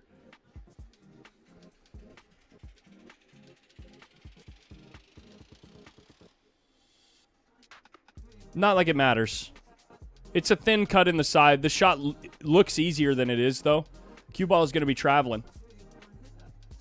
Does he go 3 rails around the 6, maybe?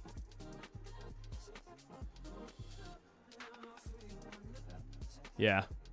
It's Fedor freaking Gorst. You could say he got a little out of line, but it doesn't matter.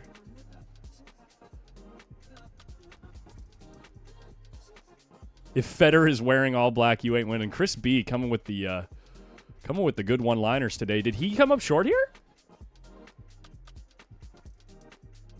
C8 go? I can't see. My webcam's in the way. He looks fine. He looks like he doesn't care. He's swerving. He's swerving to make the 8. The 8 doesn't go.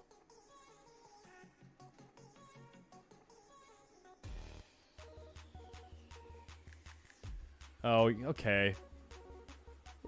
You see how much elevation he put on that the first time he got down? He made it look like he couldn't see the ball.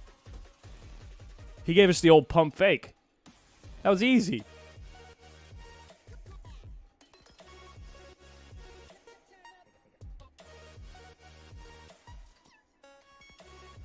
I have not played with a white carbon shaft yet, but Jason Sword says the shaft is unreal.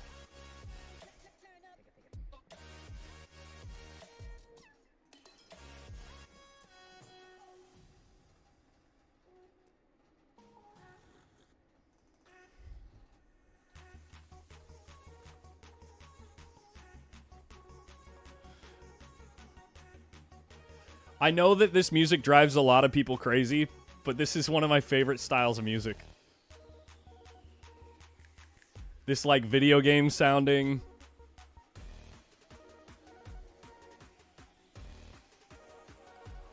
Changing voices into synth. I think it's so cool. Oh, wow. The match between Corey Deuel and Conrad Yushishin is currently at 7-7, I think. Chris B, did you just send a super chat? Oh, no. I just saw that. Thank you, guys. JC Shogger coming in with the $40 Cash App. Thank you so much. So generous, JC. And Patrick McColgan, thank you for the $10. Thank you. Absolutely smashing the donation goal every day, you guys. I really appreciate it. Not only do I have fun doing this with you guys, but if you help me, you guys helping me make up for taking time off work is so sweet, you guys.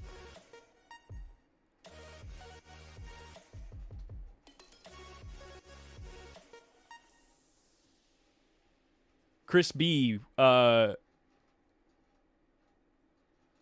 you sent a super chat, I might have missed it, though.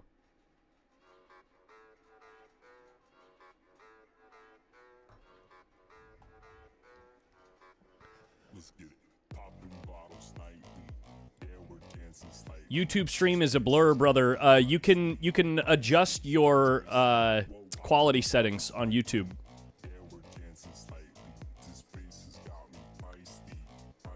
Oh my gosh! I was like, did he hit the 6?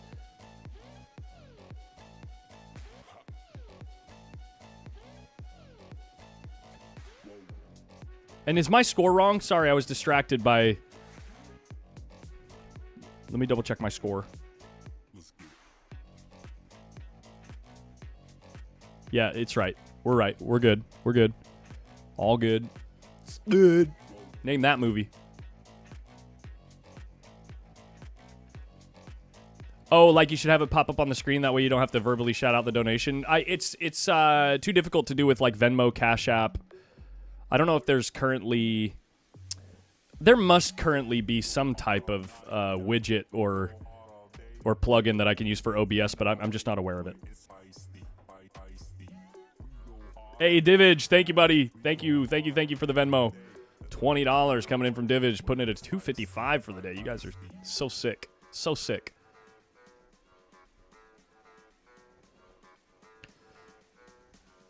$3-3 incoming. The prediction. I don't know about that. Skyler's looking pretty choice right here. Take the long shot on the 4. Taking this longer shot with a steeper angle on the 4 guarantees that you get above the 5 ball, so it's easy to get back to the 6. See this? Just above the 5 ball.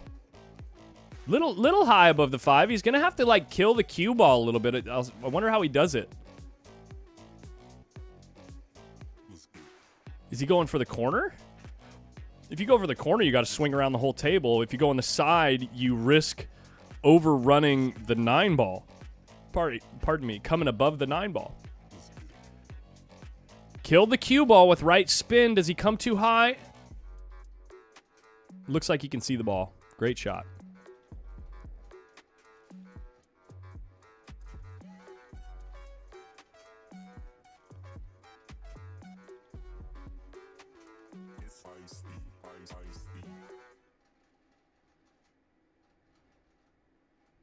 I'll donate if you get rid of the music. It's worth...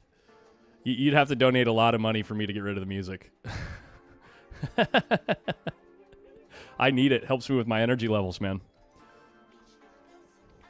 4-2 in favor of Skyler Woodward. Jaworski asks, where are you getting the copyright-free music? It's bumping. I use a service called artlist.io. Artlist.io. It's I pay a monthly. It's like a cheap monthly subscription fee, and it's technically copywritten music, but I have a license to use it.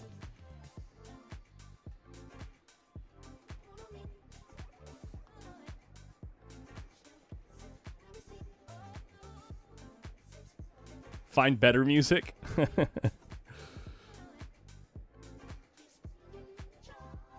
Whoa, whoa, whoa, whoa. $50 from Chris Knoll on the super chat. Let's just double the goal, baby. All right, we'll stick that on there.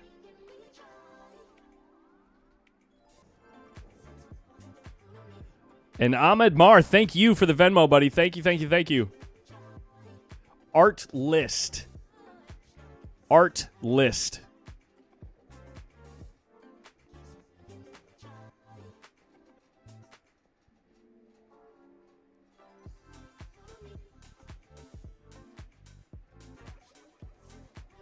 Yeah, missing out on an opportunity. I got to name my price for those types of requests. $500. I'll turn the music off.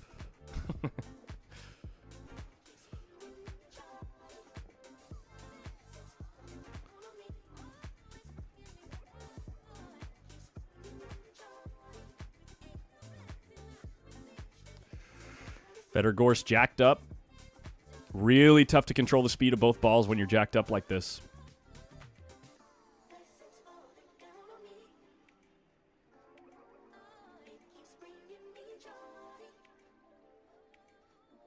Cue ball's going to kiss the 4. Does it put him behind the 9? I think it barely hooks Skyler here. This is a shot that Skyler might jump with the playing cue. Skyler might elevate and jump over the edge of the 9 here with his playing cue. Look at the chalk. He's applying a bunch of chalk. He's looking at the cut angle. Because the cue ball naturally wants to go to the 2 that's hanging over the corner.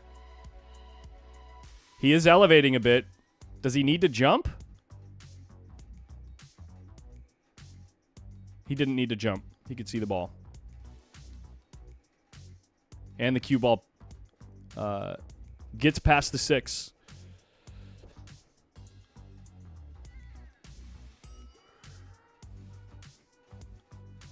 What is your sanity for the day without music worth? Only $500. It's got to be more than that. Well, I got to put a reasonable price on it. Look at this. Developing the 4 ball. 3 laying over the corner with insurance.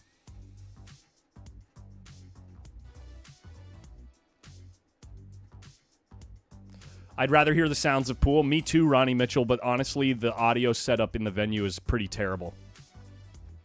It's actually it's brutal. You guys want to hear it? I don't know if I want to hear it.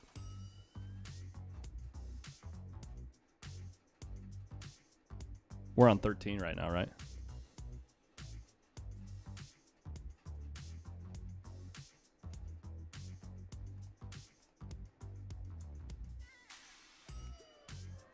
Here's the audio setup in the venue, guys.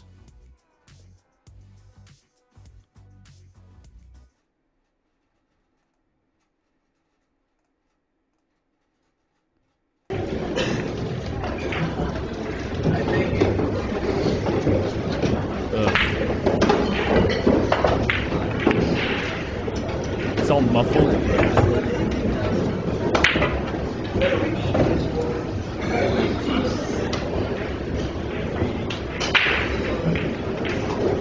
All right, moving on.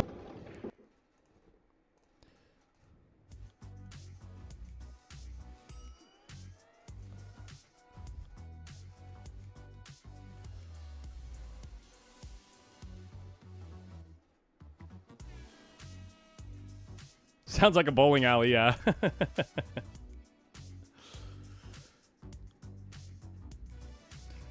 I know some people like that. I know that there's a good handful of people that like that. Anyway, let's watch the game, guys.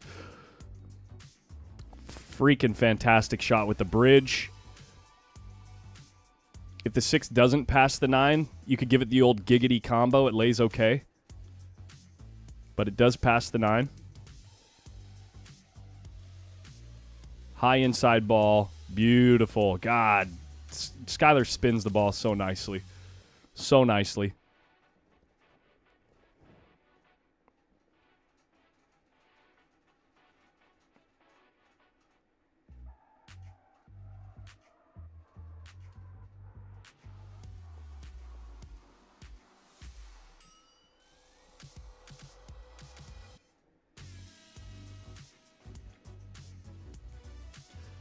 torture you. So when you turn on a pool stream, you fall asleep. Like that's what your nightly routine is. Look at Skyler just swiping that cue ball. He's like, let's get this done. Let's get this done. FEDOR GORST trailing by 3 games in a short race to 9. Anybody's game, but it's looking good for Skyler.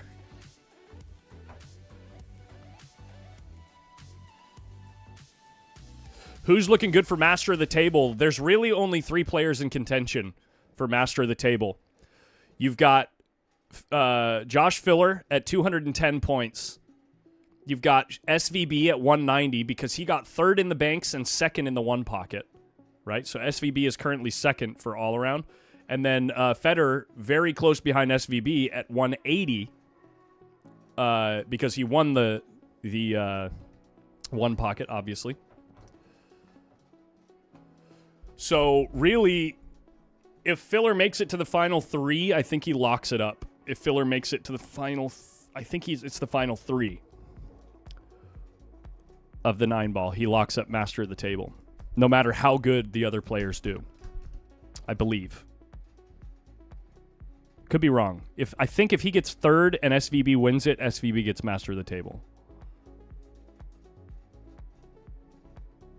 But it's really close between those 3. Nobody else is in contention. The next player is like 80 points behind or 50 points behind or something. FEDOR to the table. Looking to... I mean, at this point, he needs to string a few together. 2 or 3.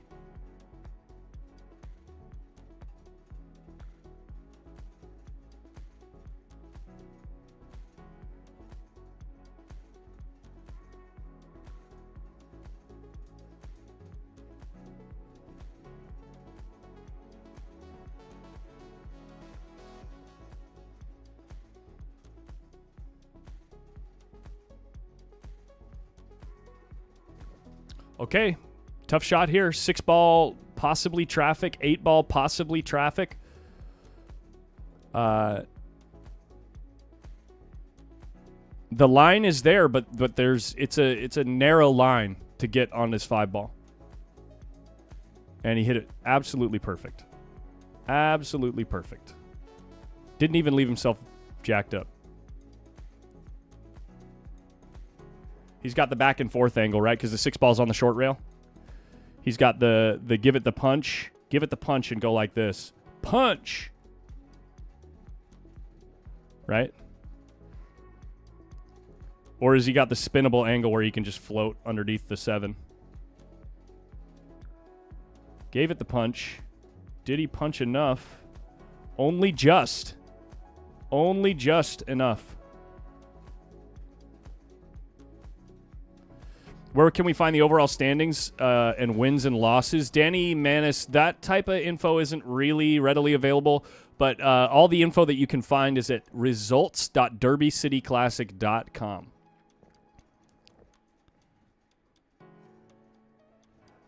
I believe Filler had 210. 210, 190, 180. It's on the... Not that it matters. I mean, the spread is the same.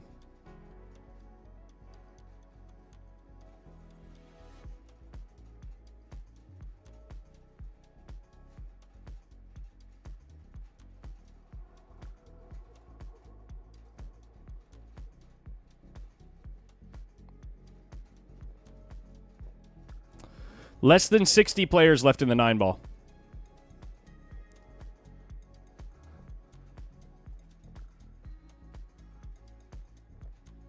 Filler is still in 9-ball, yeah. Filler is crushing the 9-ball. Filler is absolutely crushing the 9-ball. Actually, you know what? With Master of the Table in consideration, I have to... It makes it a clear decision for me who I want to win this match. FEDOR's got to win. Right? He needs to get Master of the Table again. Skyler, as much as I love you, I really want FEDOR to come back and smash you, buddy. By the way, I'm new to your channel. What's your name? My name is Collins. Collins Newey. Post Up is my channel. I stream amateur matches a couple times a week here in Sacramento, California. A very chill, fun, relaxed vibe. If it's not January, we have a few drinks. Corey and I do a dry January this year. We might do it again next year, but yeah, we hang out. We have fun.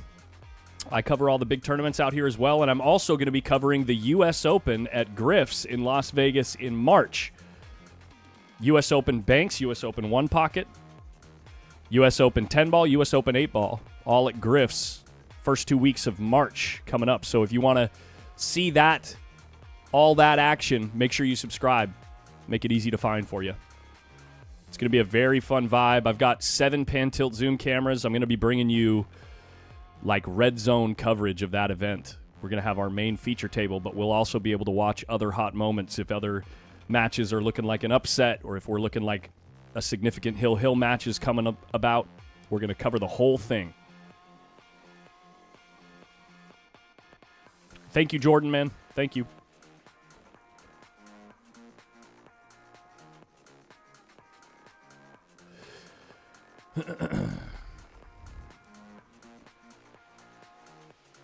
FEDOR finally had a good break, yeah.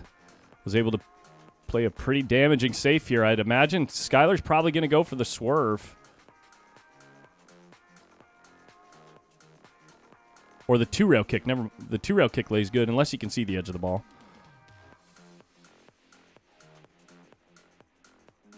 He could see the ball. Oh, man, that actually is very surprising that FEDOR left an edge of that ball or really half the ball. Pretty wild. Collins, did Alex win? Gerard, I actually don't know. I wasn't watching. I would assume he did. He was playing decent enough, and his opponent wasn't seeming to finish racks.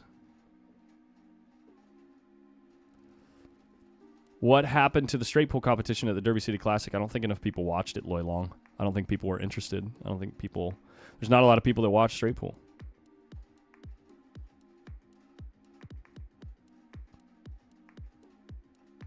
Has SVB won Master of the Table before? I'm sure there's someone in the chat that knows. I don't know offhand.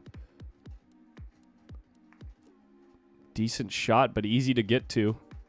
I mean, it's a containing shot, but it's not a shot good enough to convert into a win. 2-ball, probably kicking 2 rails onto the short rail near the 8-ball, I would assume. Oh, and he puts the cue ball on the 7. Sicko. Not quite good enough, though. Is it 5-4 now? Did I not update the score? I'll check it. Sorry. Let me confirm.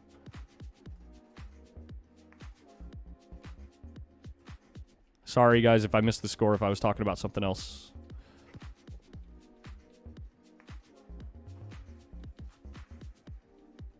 Yes, it is 5-4. Oh, no. No. I updated the score. 5-3. 5-3. I'm good. All good. 5-3. Wow. Okay. Couple of things coming in on the PayPal. June Myers, thank you so much for the donation. And Timothy Harris coming in with a $40 donation saying drinks in February. I will set that aside. That's staying in the PayPal account. Thank you so much, guys. June and Timothy, thank you. Skyler playing the 2-3 combo. Looking to open the rack up. 4-ball on the other side of the table. A diamond from the pocket. This rack is over, guys. This rack is over. Stacy Lapointe, who are you talking to, says, you must not play. Who are you talking to?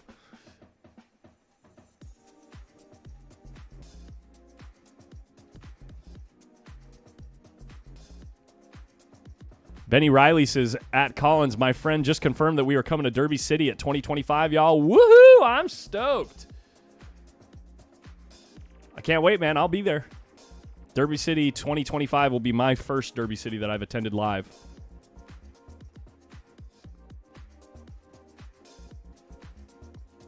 It's not a spectator game. That's why they took it off TV. Oh, you're talking about the... Stacy LaPointe must be talking about straight pool. Skyler, Woodward, getting to 6 games, 3-game lead.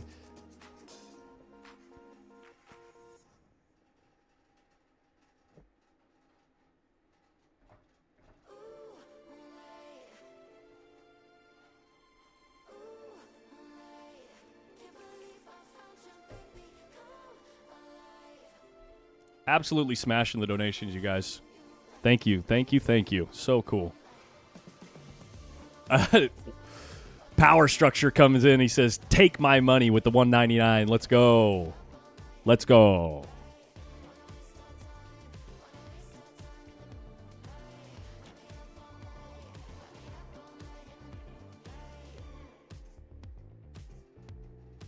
My buddy just asked me why I'm watching the Ball Sweat Fest. Is my title say... No, it's 9 Ball Sweat Fest. The Ball Sweat Fest. That's hilarious. We're sweating it, baby. Skyler Woodward not coming up with a shot. The 7-1 marry up at the last 2 balls rolling on the table. Skyler going to have to come with some type of safety or push out. You might even push here. No, I don't think you can push because where do you push to? I don't see a safe. I mean, cue ball... Sorry about the line across the screen. Cue ball like this, maybe? And then banking the 1 like this? I don't know. Tough spot.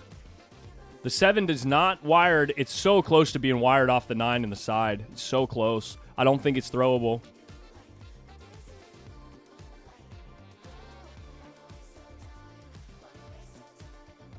He went for the bank. Why not? Oh, my God. He almost went Skyler Woodward clutch mode again.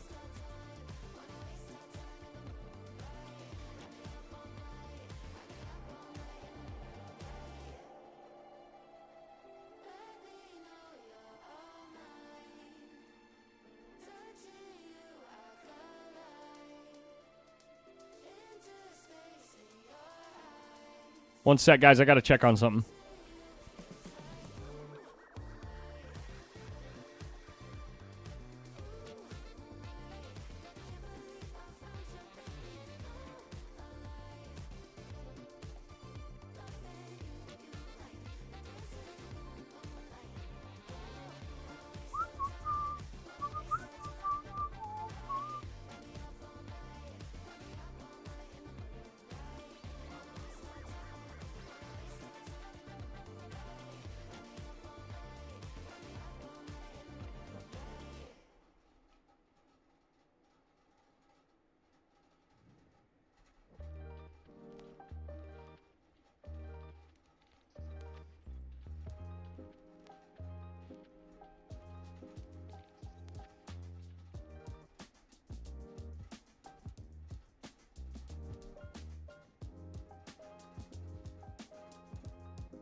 You guys got to stop giving me the pump fake on the score. You guys keep saying things about the score. I keep wondering if I'm wrong. Score is accurate, guys. I just counted them all. 6-3. Skyler Woodward in the lead. FEDOR GORST. I wonder if he just floats up and plays the 7 in the side, or if he does play the 7 in the corner. I guess the 9 ball wasn't really in play.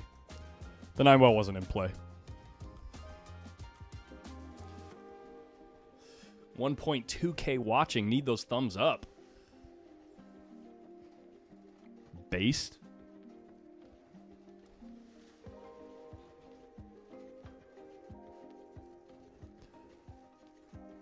Overcuts the ball a little bit. But this time the overcut helps. Gets him a little closer to straight in.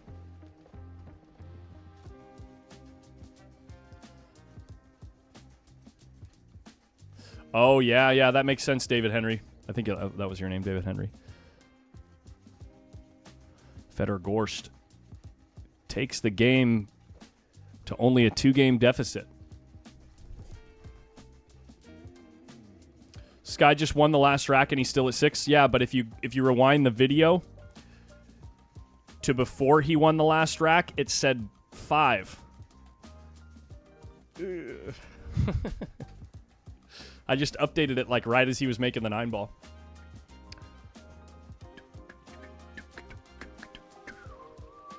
Looks like time for a little break.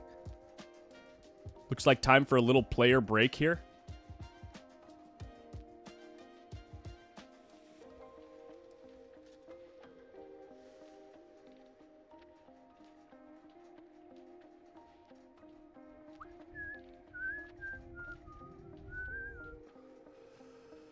A lot of dead tables right now. Look at this. A lot of tables with no action. What's going on table 11?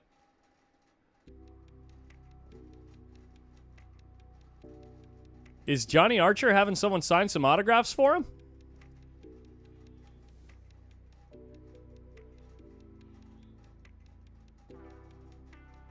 Captain America right there, baby. Let's go.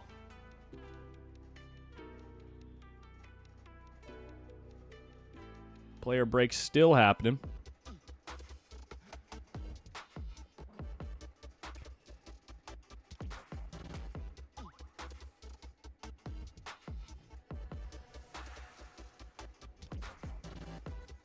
Alex Pagulayan still playing on table 15, guys.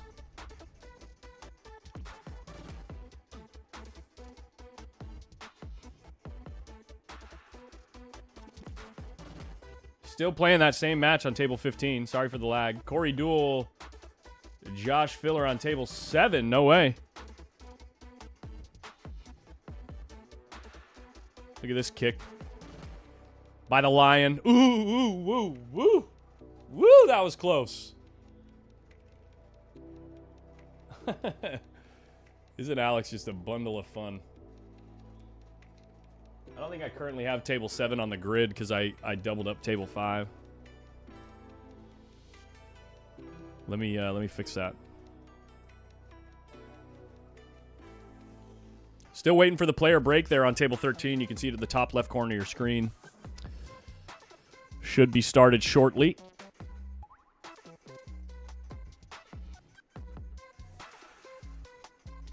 Table 7. Let's see. Johnny Mora still playing on table 7. Danny Manis. Dude, I did not see your question. I can look back. Let me go look back. I'll put you back on table 13. Mr. Smooth getting to the good side of the 8-ball. Nice shot. Put you back on 13. Waiting for the players. We're having a player break. Yeah, I have a couple of doubles there, Christopher. A couple of doubles because when we did the 4x4 grid, I changed some of them.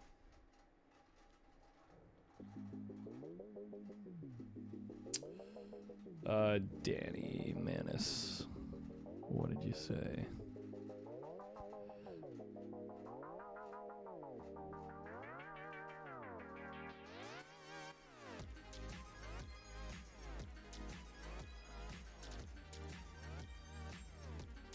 Who all is currently playing? Oh gosh, it's so tough to keep track of. Go check out results.derbycityclassic.com. You can see the schedule, Danny.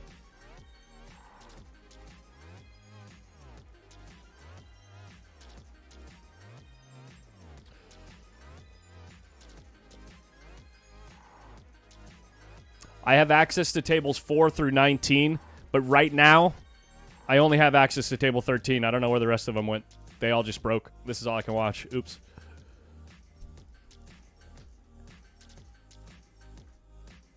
Conrad versus SVB on table 16. Did Conrad win over Corey Duel, guys? Conrad's still undefeated, huh?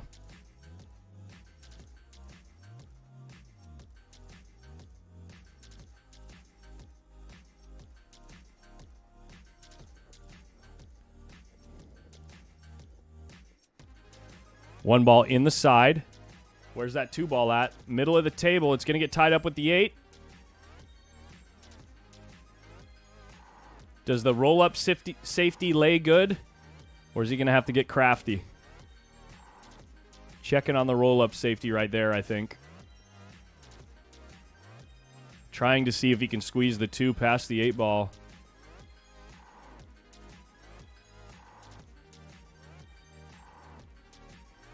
Yes, Conrad won. Good. Thanks for the info. Playing SVB right now. Personal opinion, do you think it's pointless for someone under 600 Fargo to play in the Derby? It depends on their goal. It depends on their reason for playing. Someone under 600 Fargo, if you're trying to win money, don't play. There's no purpose. If it's like that's like going to the casino to play slots because you want to win money. That's not why you go to the casino to play slots. You go to the casino to play slots to have fun with your friends because you know it's a losing proposition. You might win. Same thing. If you're under 600 Fargo, you might catch some heat, get a good draw, and cash. But the odds of that happening are so low. So if that's the reason why you want to play Derby, don't do it. 600 and under. But if you're playing the Derby to test yourself and you want to play in one of the most iconic events that happens on the planet each year, and you want to have an experience, go out there with your buddies, test yourself, meet some pros, fuck yeah, go play. By the way, if your kids are watching this stream, don't send them outside. Sometimes we swear. I don't do it often, but if it's appropriate.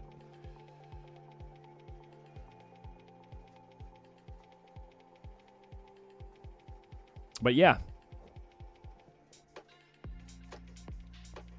I'm going to play probably when I go out there. I'll probably play. Unless they let me, well, I'm not going to jinx it. Fedor's got a shot on this 2 ball. Look at that bridge. Look how long that bridge was. He's got the perfect stun angle to play the 4 in the side as well. So good. You are better off buying 2 hours of private lessons from a pro. Torture you. I wasn't saying play in the event to learn something. That's not what I said. You should never play in an event, in a tournament, with the hopes of seeing something that you might learn. If you're trying to learn something, you're better off just sitting in the stands watching and taking notes. But to test yourself on what you have learned and what you have been practicing, it's perfect.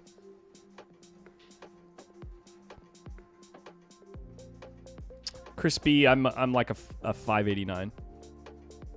Fargo. I just watch a lot of pool, man.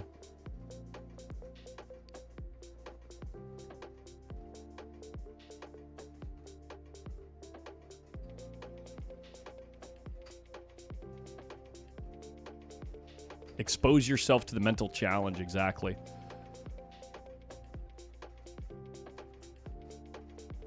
Center table. God, he's got such a good touch right now.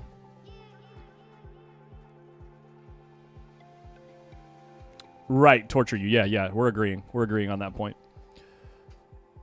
Entry for Derby is $160 plus $100 buyback. Yeah.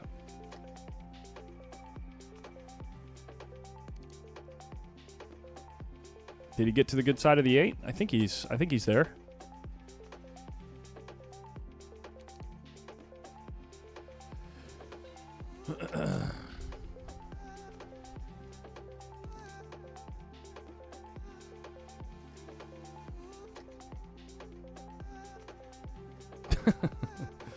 FEDOR GORST. Now the score. Only down by 1. We got ourselves a race to 4, and Fedor's spotting Skyler a game. I like Fedor's chances. It's got to be close to 50-50 from here. Fedor's a slight dog from here. He's breaking right now, which might make it a 50-50. Fedor with the break.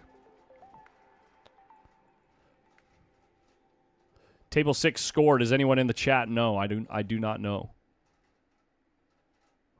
What's your opinion on Fargo ratings when it comes to different size tables? As I'm a 665, but play maybe high 500s on a 9-foot. and get demolished in competition with Fargo.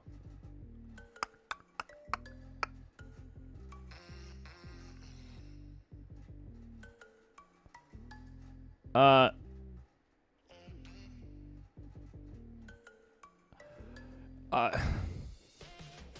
don't want to talk about it right now.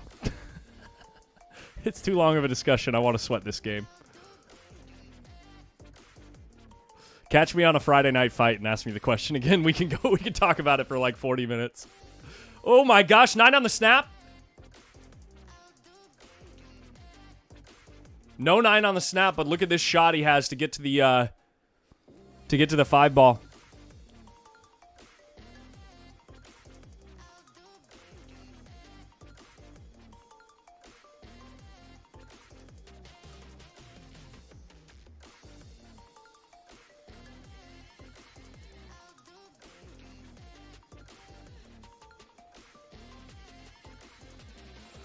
Cut the 2 into the 9 if you hate your money, Chris.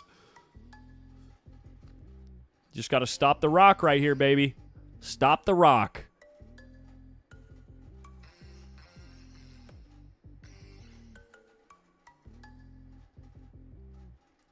One decent shot here and the game is over. Even if he had a bad angle here. Oh, no, never mind. The 6 is in the way. I'm not even going to finish that thought.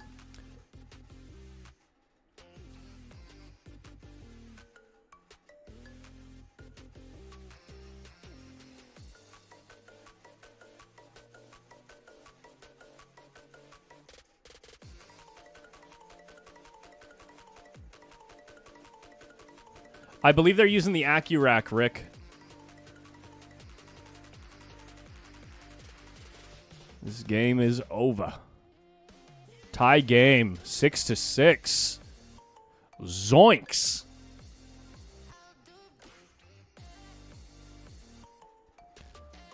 And now all of a sudden, FEDOR is the favorite in the match. 6-6. Should we reopen that poll? We're going to reopen that poll. Race to 3, who wins?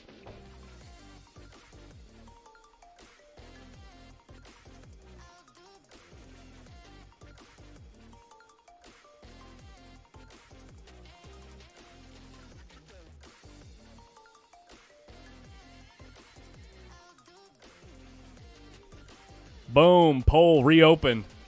Let's see if opinions have changed.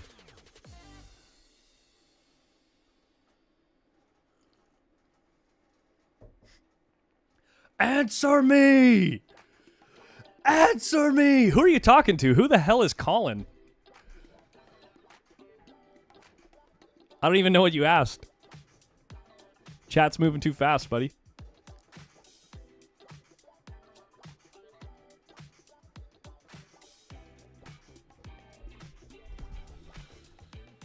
Close game, close game. Here we go. Wait, who did Dunn bet on? That's a good question.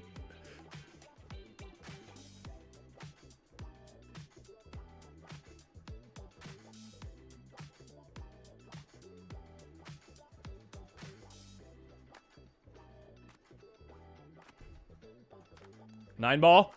9 balls on the snap. No scratch. 9 ball on the snap. FEDOR GORST, 1st to 7. Sometimes that's all it takes. Okay, the poll's no point now. Everyone thinks that FEDOR's going to win now. 100 votes in less than a minute. Let's go. Let's go. What a time to snap the 9.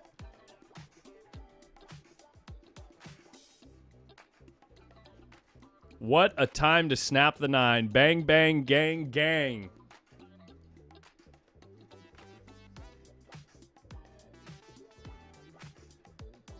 See if he can pull off a Max Lechner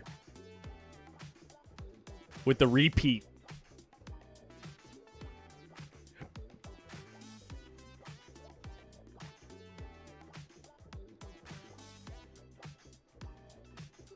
No repeat 9 on the snap. Where's the 2 ball going to dress up? 6 going to come in the way? 6 falls short. Open shot on the 2. Federer's just going to move the rack here. 7's on top of the rack. He's got a nice angle to get across to the 3. The 4 ball slightly hindered by the 5. The only reason that that's even potentially interesting is because where you want to lay for the 4 ball, there's a little bit of traffic for bridging, and you might need to manipulate the cue ball a little bit to get to the 5. So semi-interesting spot here. Should be very doable for a guy like Federer, obviously. But now he's checking out how he's going to get to the 4. I think you really want to get across and clear the 6 and the 9. Clear that giggity. So you can naturally just follow the cue ball back to center table and try to play speed. Tricky little intricate rack here, but very doable. Why does the 9 count on the break? Kind of silly in my opinion. It's the rules.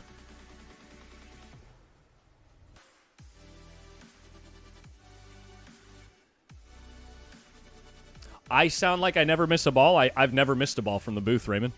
Don't you know that? The guy on the mic has never missed a ball from the mic.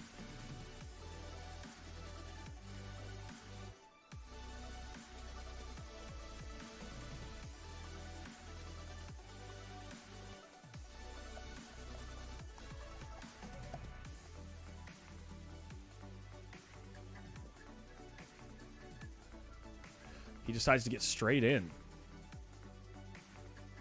and roll forward to play the 5 in the side. That is some pinpoint speed control right there.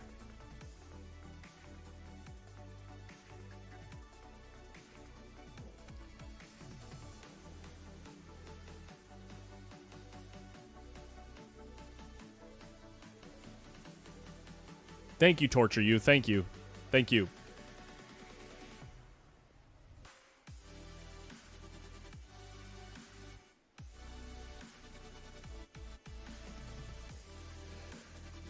Yeah, I would have moved the cue ball way too much. Collins, your 589 Fargo is showing.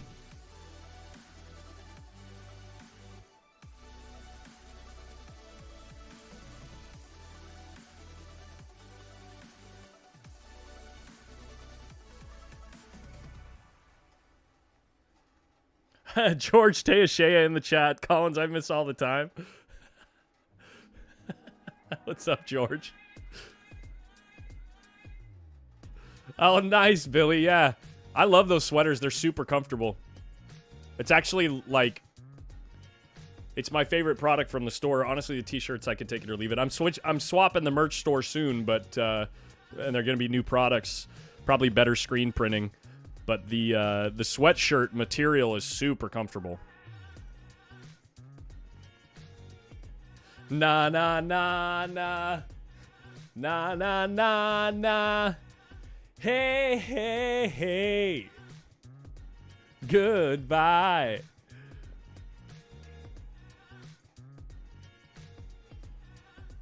$5.85 me, but I'll play you even. Woo. You're not asking for a spot with that 4-point Fargo difference?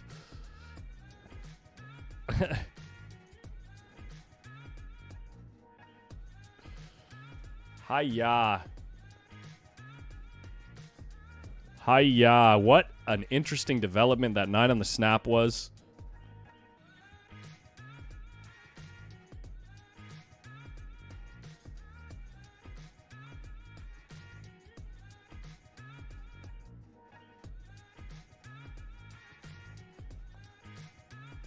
Boom, boom. Hill for Federer GORST.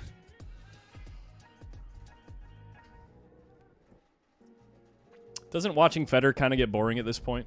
It's like, gosh, he's down. Oh, he won. Wow, he's ahead out the gate. Ah, he won. He just always finds a way, man. He always finds a freaking way. How many people have I jinxed from the booth? I actually don't even talk about, especially with amateurs playing, I never talk about how the game is over. When I watch pros play, yeah, it's pretty easy. But the second you start complimenting an amateur, they find a way to just crap the bed.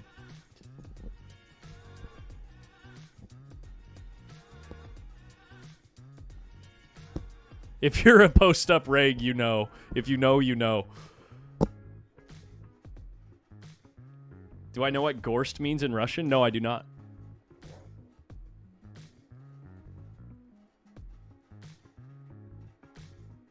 Billy.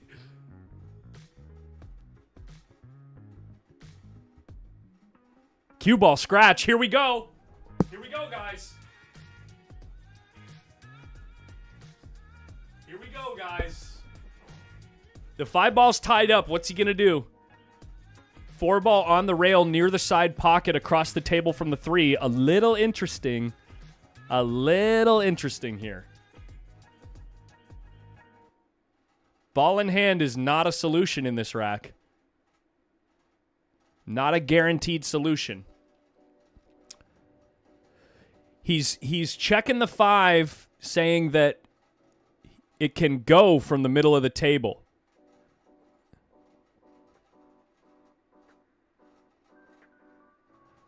No, saying that he's going to move it right now. Okay, he was looking at the line from the rail that he wanted to stun into.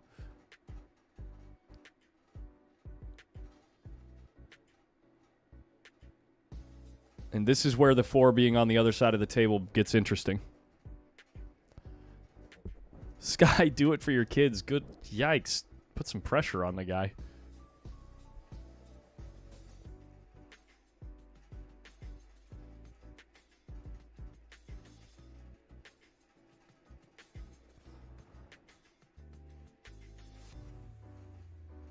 Oh, man. This is he looking at this line right here? Is he looking at this? Or something? I don't know what he's looking at.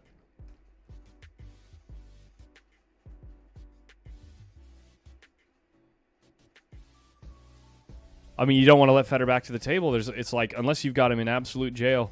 He's on the hill.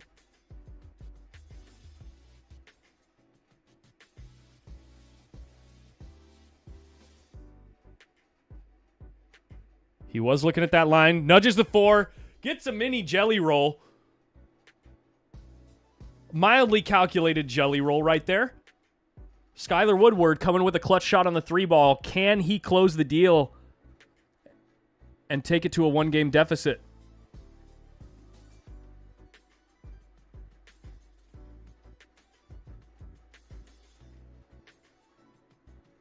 I think that jelly roll was kind of calculated. I think he knew he was going in that direction.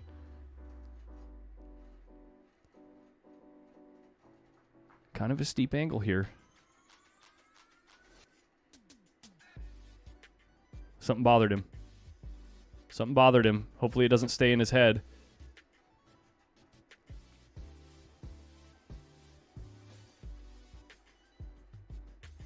Center of the bag. Back and forth. Perfect tangent line here. Perfect tangent line.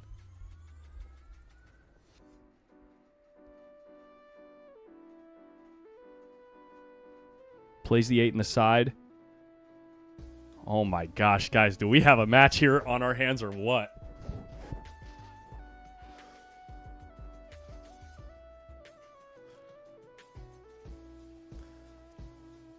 Gives the game. FEDOR GORST concedes the game. We have a 7-8 match. Racing to 9. Both players undefeated at this point. FEDOR GORST obviously in contention for the master of the table. Really needs this match, but with Skyler Woodward breaking, we're going to know in about 45 seconds to a minute who the favorite in this match is. Imagine a golden break. Imagine.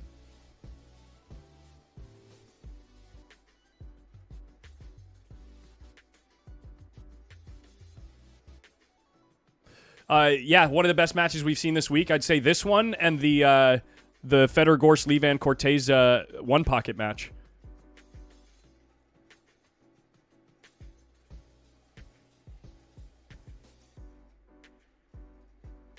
Nine ball's moving like crazy. It's not moving towards any pockets, though.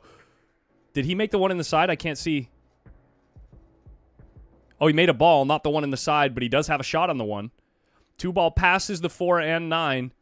If he makes a good shot here, I think the 6 passes the 8 into the corner as well.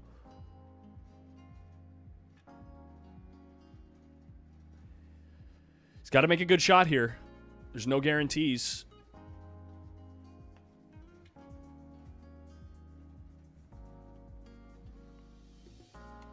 Oh, wow.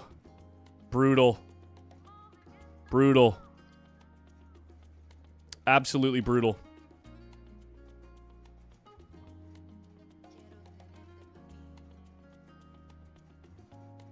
Ooh, doesn't that just put a pit in your stomach?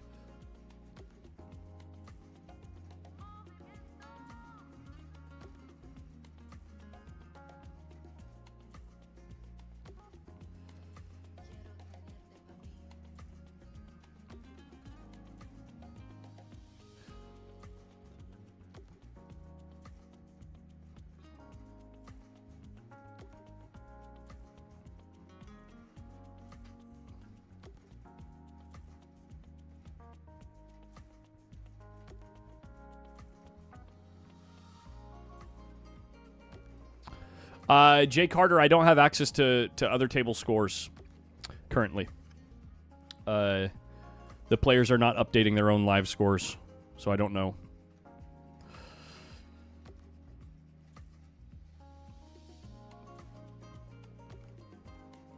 I'm on the edge of my seat right now. Sorry, guys. I'm watching this alone.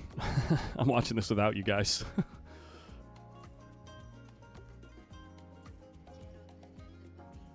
Jaworski, thanks, buddy. I'm glad you're having a good time too.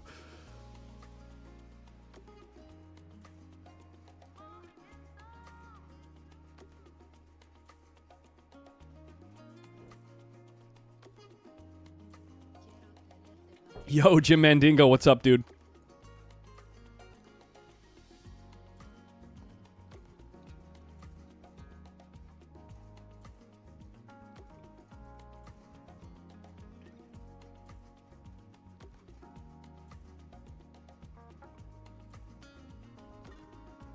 Mini bobble on the way in, but the pockets are 4.5 inches, so that probably would have gone in a 4-inch pocket anyway.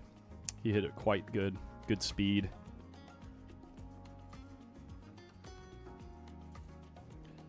I think we're going with just a pure follow here to get to the 5. Don't want to flirt with the 8 and the 6. I mean, the angle does lay pretty natural to go in between them, but you just don't want to flirt with them. I'm talking about with like a center ball. Yeah. Yeah. It's probably, I might be able to hear the knock.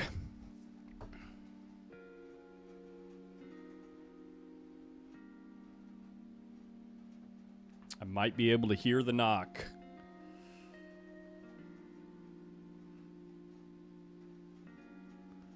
Wow, he's dead straight in and just draws back to the 6. Does the 8 come into play on this cut shot? Doesn't really matter, though, because he'd be hitting the right side of the 8, nudging the 8 towards the corner pocket, even if he does come into contact with it.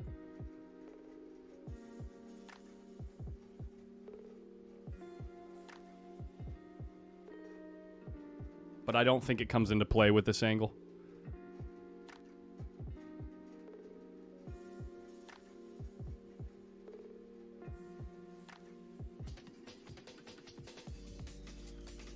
Yeah, it doesn't come into play.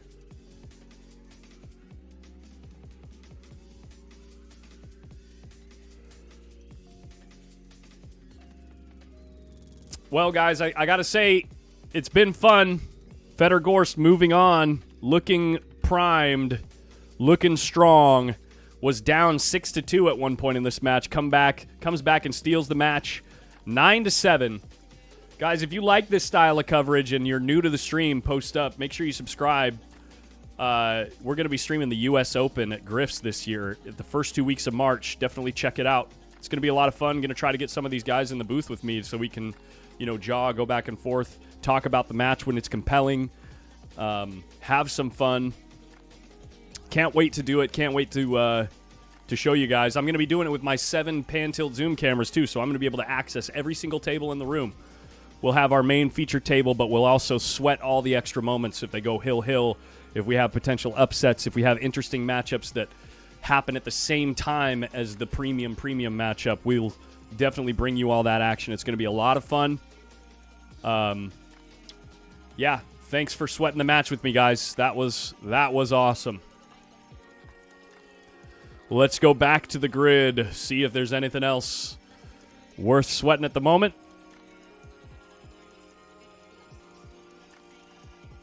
What a match. I'm like kind of on a high after those kinds of matches. I'm on like this high that I got to come down off of, you know? Got to like clear my spirit, clear my soul, and get ready to start over.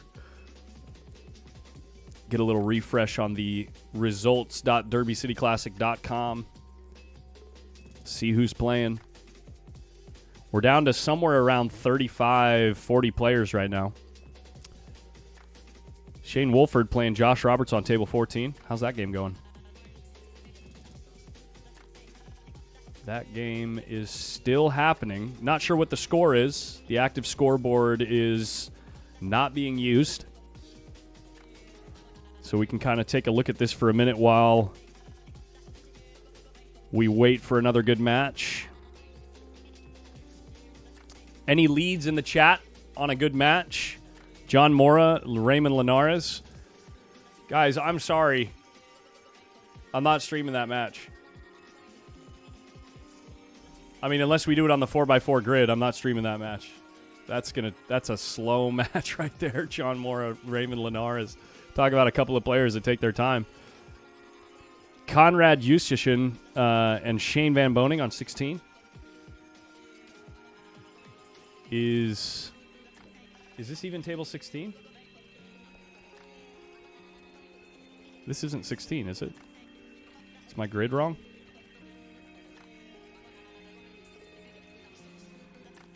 That's table 8. Here's 16. That's 16. Conrad and Shane with the best camera angle in the house.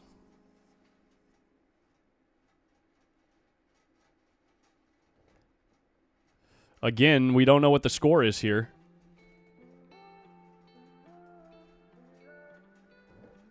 Let me see if I can fix that.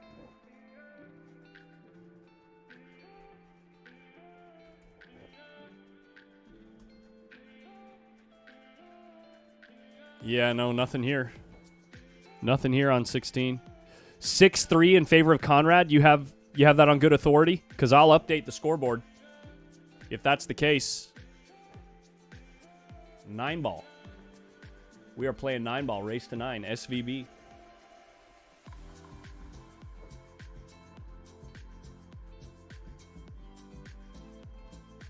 Conrad.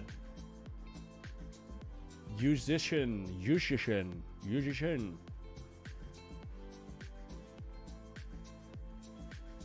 6-3 Conrad. Someone's watching it on another channel. Okay. What? Did it not work? Continue. There we go. Start scoring. 3 to SVB.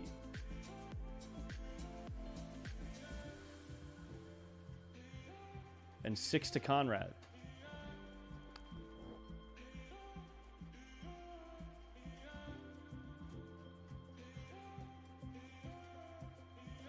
Come on, baby. I know you can do it.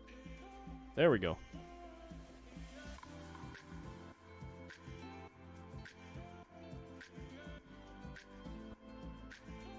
Can move everything back to normal now. Since we have our digital pool scorekeeper back.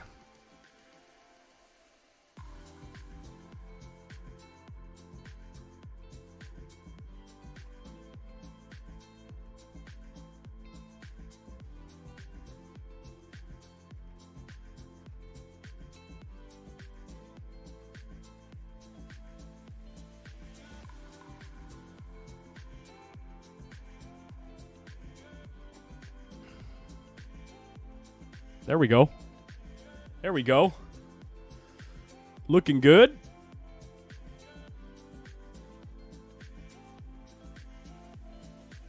Lucas lost 9-3. Gotcha. What happened here? Conrad just won a game. Looking forward to buying you a beverage next week. I think I will have one now. I'm very much looking forward to that too.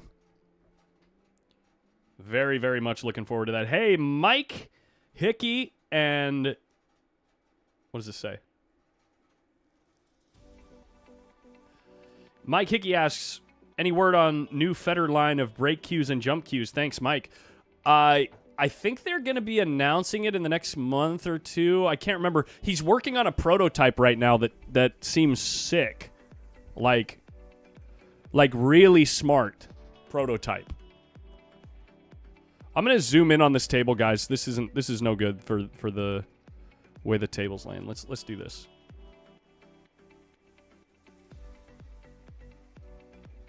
Come on.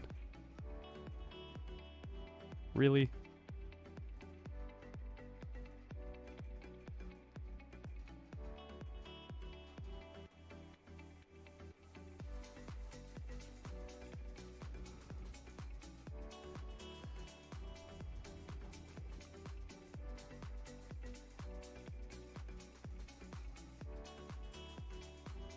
There. And then we need to get the border centered.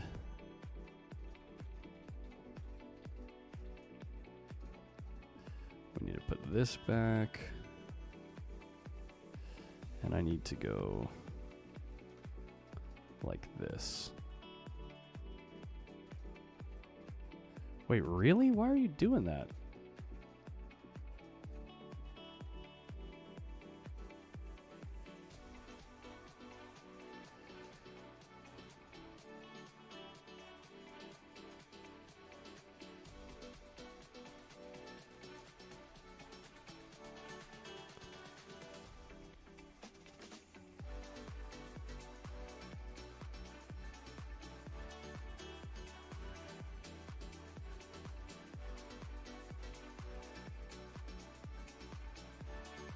Good enough.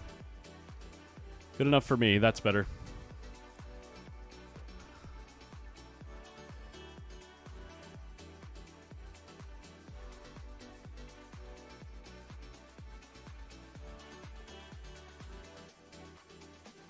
Looks like SVB just giving up. Interesting.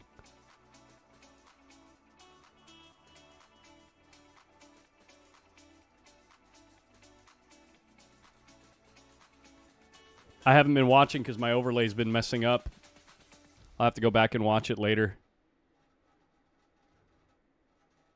SVB playing like he's at Moscone. That's unfortunate. Runs into the 8. Real good shot. Conrad's still got to make another good shot here, though.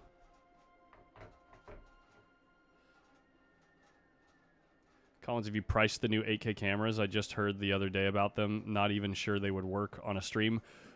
In my opinion, anything above 1080p with current graphics cards and current CPUs for a pool live stream, anything over 1080p, like true 1080p, like what we're getting right here isn't true 1080p. I'm outputting true 1080p. But what we're getting in this feed is not true 1080p. But like anything putting out higher than what I do on my home streams here at Hard Times, the trade-off isn't worth it. It's too expensive, and it overheats the computer. It overworks the computer at 8K or 4K even. 8K would be insane.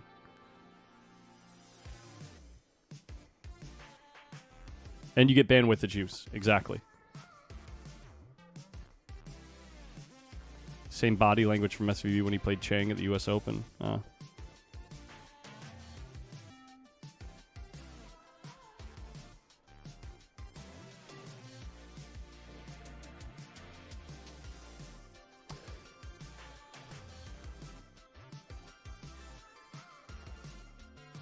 Is the fire alarm going off here at Hard Times? One moment.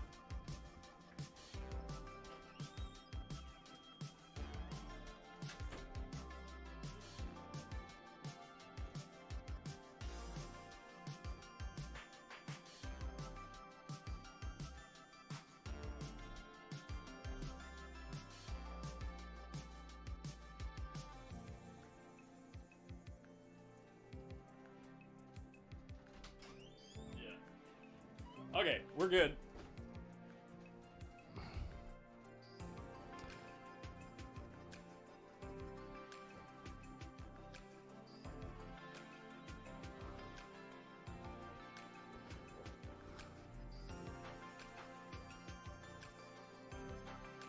And YouTube doesn't output 4K, exactly.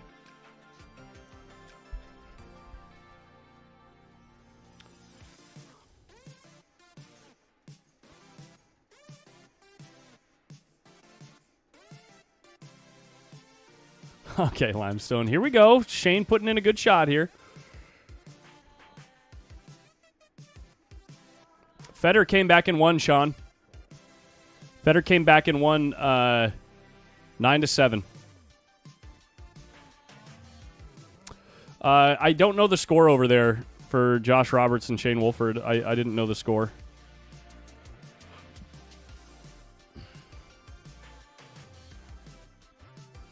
Getting some camera sway here. Hopefully we can wait it out. He just banked at that 2-ball?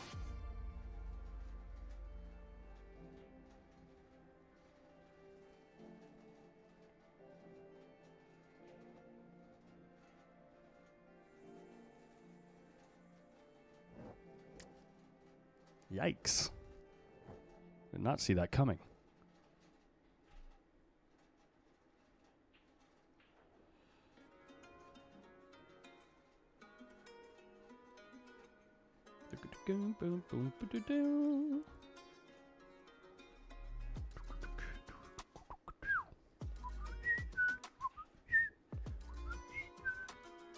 Look at this cue ball. That is so nice. Coming across the table to fall into line. So nice.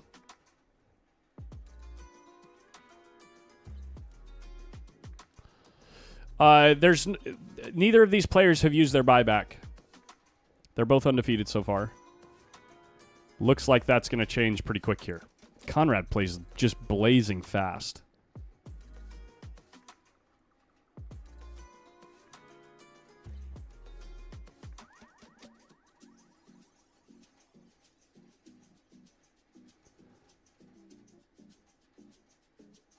Shane changing his posture. Knows the game is over. Knows the jig is up. Shane gets sent to his buyback. His master of the table dreams are still alive, but it's going to be very, very tough without that extra cushion this early on. Round 7 buyback is tough sledding, or is that round 8?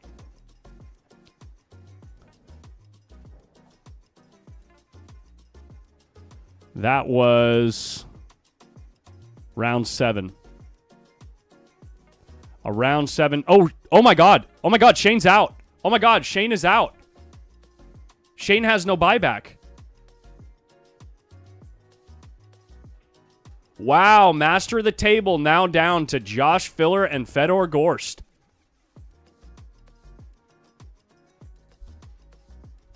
Wow. No wonder his body language was so dejected. Wow. Okay. What a tough draw for Shane.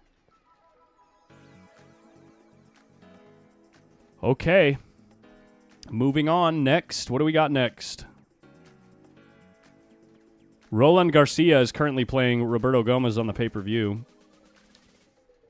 Max Eberle. Table 8. Check this out.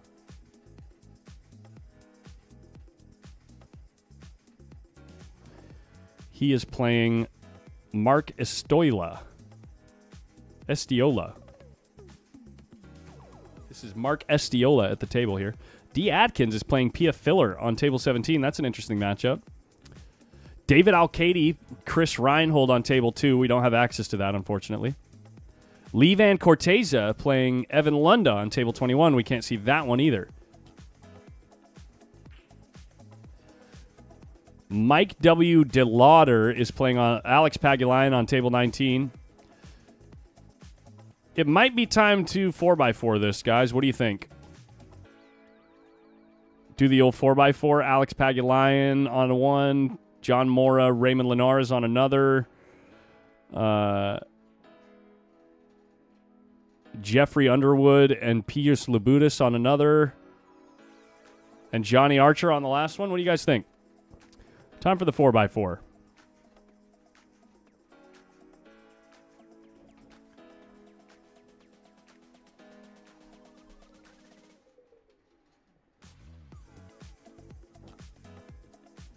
Garcia Gomez is on the pay-per-view, guys.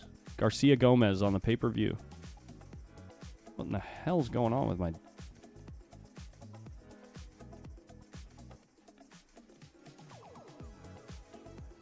There we go. Okay, so table 7's already there.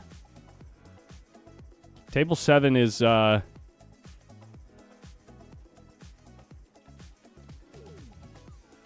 John Mora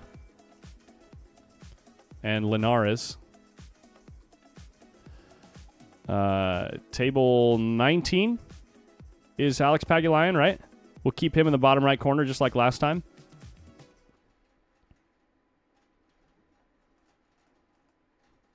So we just need to change table 15 to table 19. There we go. It's already got the right camera there. That's good. We were going to go with D. Adkins and Pia Filler. We can put that on the top left for table 17.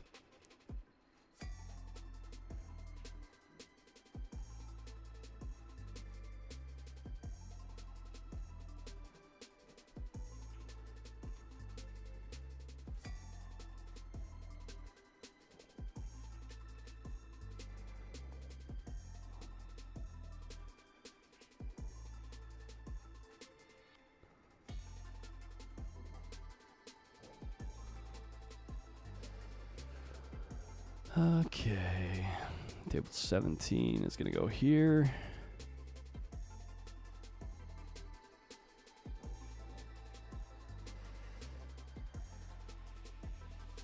Get rid of that. And then table 4.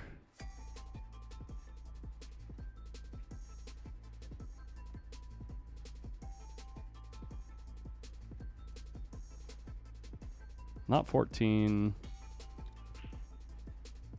Table 4.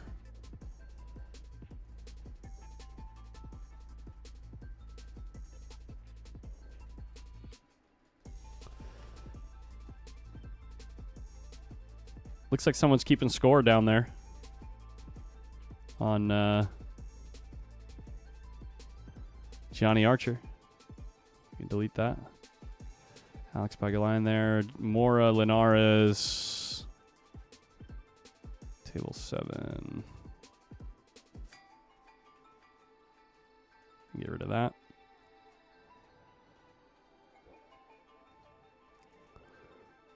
Did Alex Pagulayan finish his match?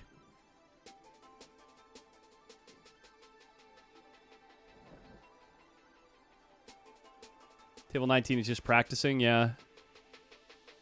Maybe he's getting ready for his match. He must be waiting for his opponent.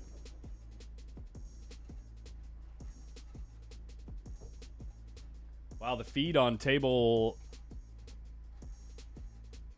Not table 8, table 4 is brutal.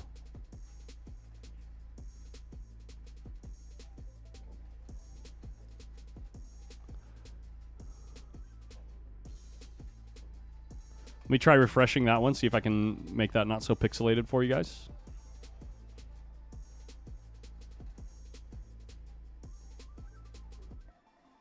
Yeah, the feed on that one is brutal. The vertical sync is no good. Hey, thank you for the love, Mike.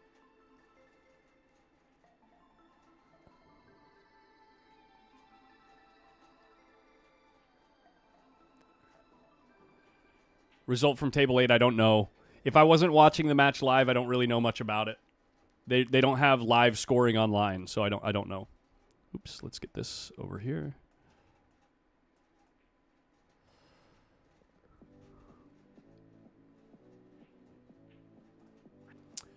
And I'm going to take a quick break, guys.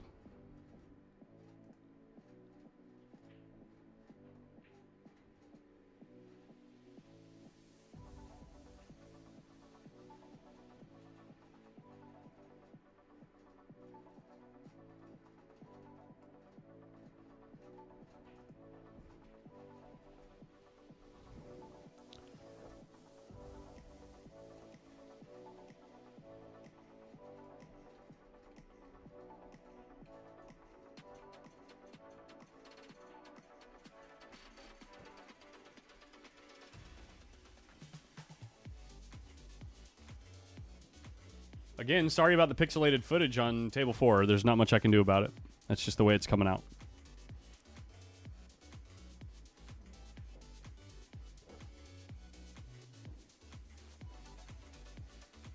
Who won between Sky and FEDOR? FEDOR won that.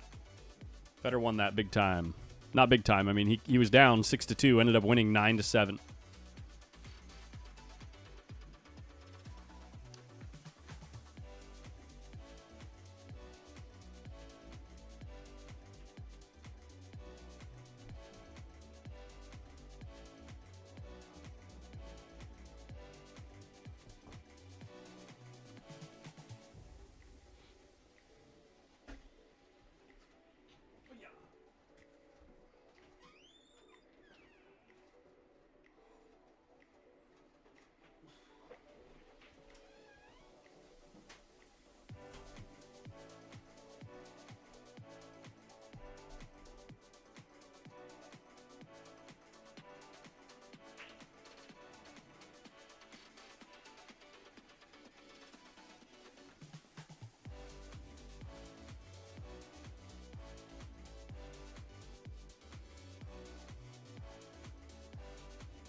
We're back.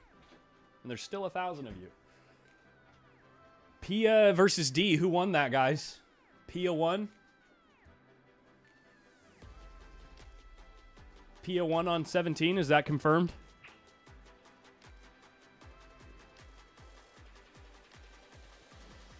Alex Pagulayan looks like his match. He's leaving. He's leaving, and that camera is dancing, dude. Holy, look at that camera. Whoops.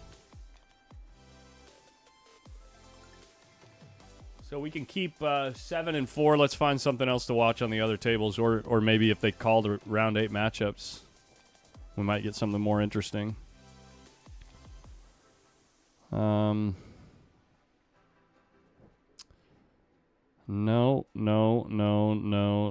nothing there, nothing there. All right.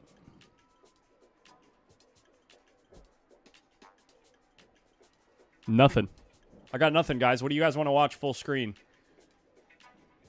You guys want to watch some Johnny?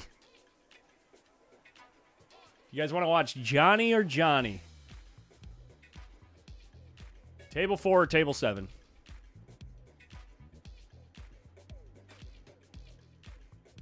Danny Manis, I saw your vote. I saw all 4 of your votes. Corey and Conrad. Corey and Conrad already happened.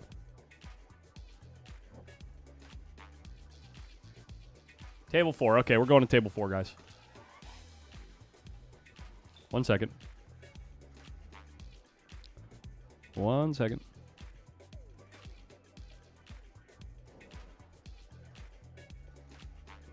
Boom.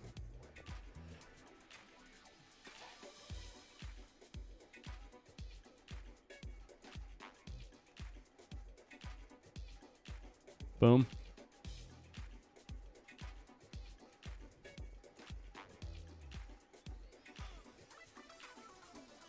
Okay, relax, guys. Relax in the chat. Relax in the chat. Let's just watch some pool. Watch some pool.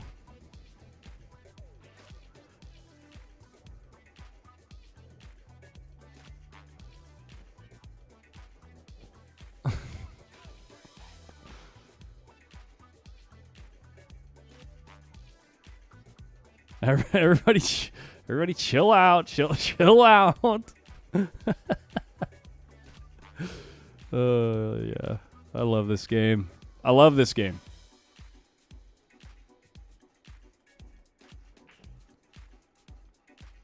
Conrad is not playing.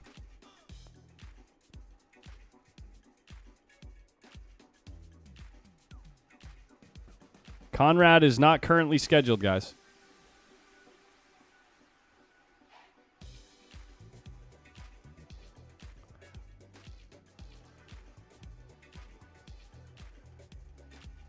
Finally, what I came to see. What you came to see if Johnny Archer can actually run out like he says he can? This is the guy, the self-proclaimed savior of America for Moscone Cup.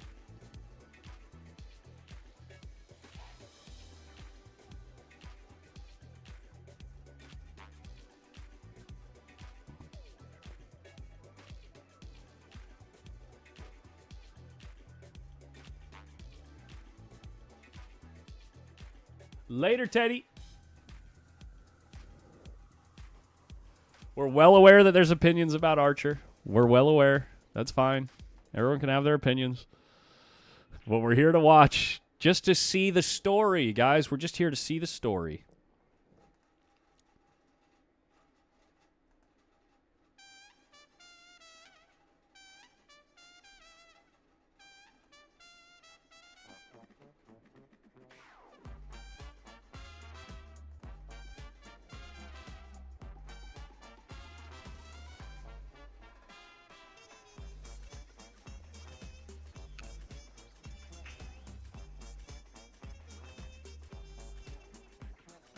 The Sultan Swing.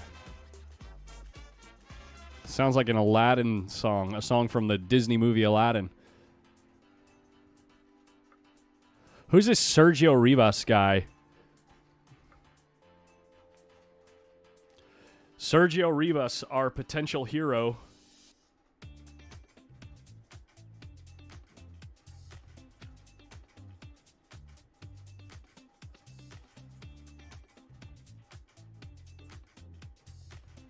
$742 Fargo, guys. This Sergio Rivas can play.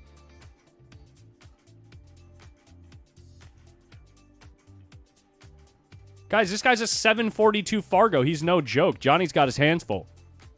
Let's go.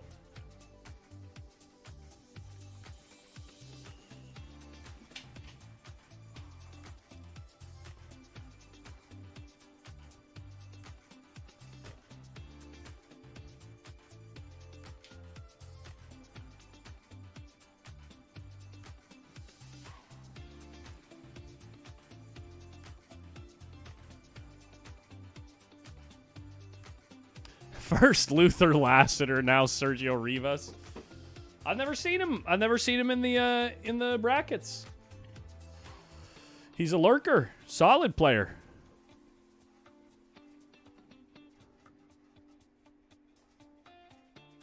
From Wisconsin, lives in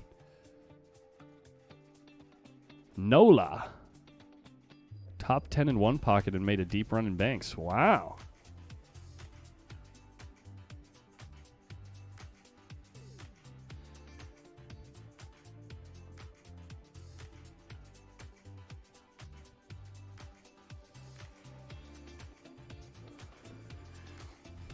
He is Puerto Rican. Puerto Rico.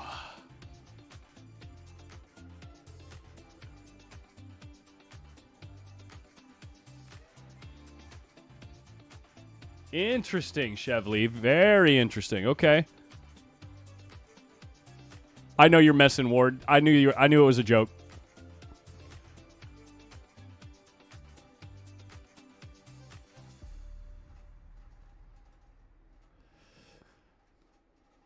Got to commit to the bit, you know what I mean? Ooh, Johnny Archer shanking the old 7 ball.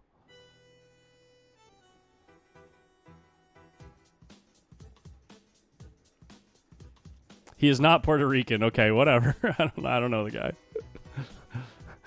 FEDOR game score. FEDOR won 9-7.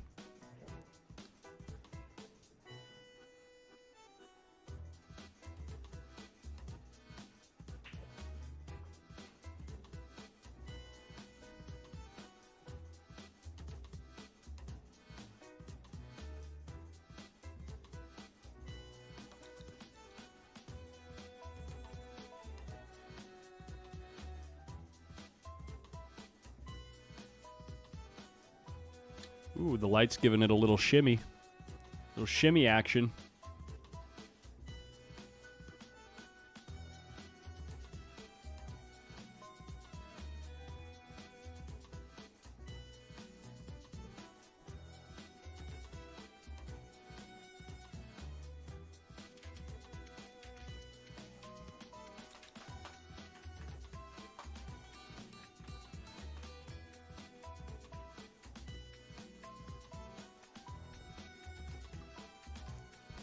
But is SVB out of the 9-ball? Yeah, Danny Manis, yeah. No more SVB in contention for Master of the Table. It's down to just FEDOR, GORST, and Joshua Filler. Look at this shot by Sergio. Holy crap. What a time for a really good shot.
I'm just not gonna engage. I'm just gonna spectate.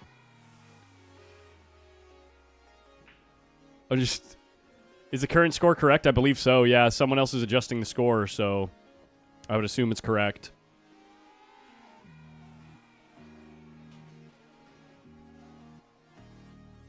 When is the 9-ball final happening? I would assume sometime around like 1 to 3 a.m. Eastern.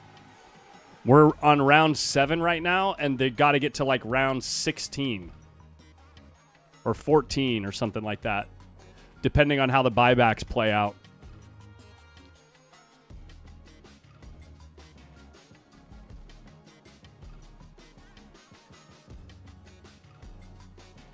And they are finishing today. They're going to just go, go, go. And I'm going to be live. I am live until there's only pay-per-view left. I'll reboot the stream every 6 hours. But I'm live until there's only pay-per-view to go.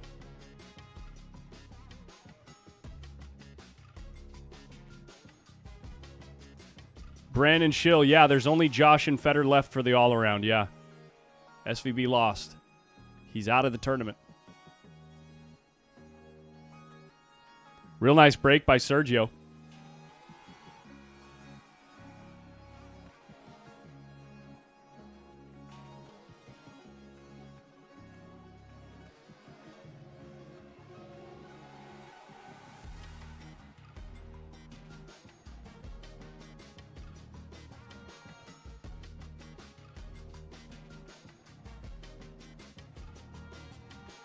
Playing the 3 in the side, narrow window for speed control because the 3 disappears really quickly behind the 9 when you overrun the ball.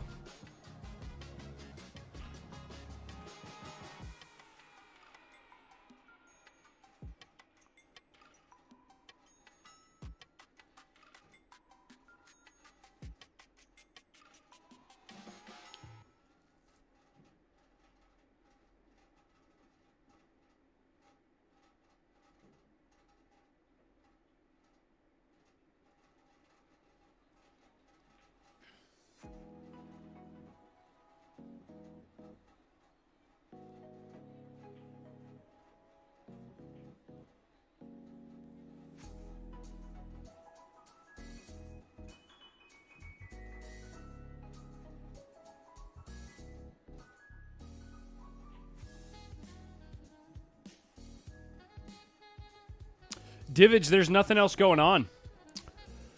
It was this or John Mora and Raymond Linares, and frankly, as much as I love both players, if they're playing each other, it's gonna take a long time. And we could check on table 7. Oh, it's over.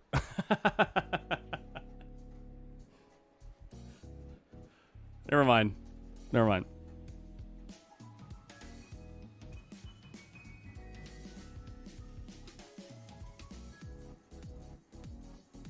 We could look at the schedule. They must be announcing round 8 any time now, any moment now. They should be calling a bunch of round 8 matches. Ooh, they are calling round 8 matches. Here we go. David Alcady versus FEDOR GORST is almost definitely going to be on the pay-per-view right out the gate. That match looks juicy as a mofo.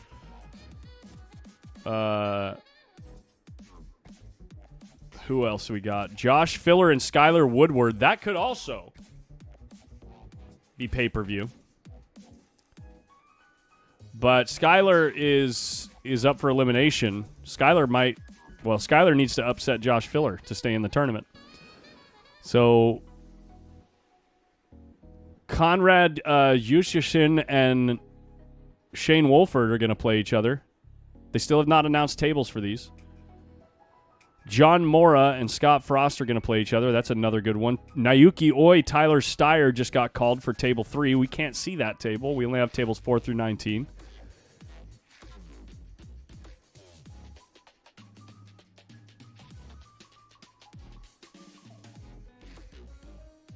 And that's about it for now. So they haven't called the matches yet. They haven't announced their tables. But other than that, seriously, this is the only match going. So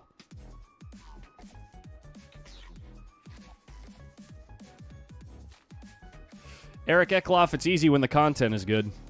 It's easy to get people engaged if there's a big tournament going on.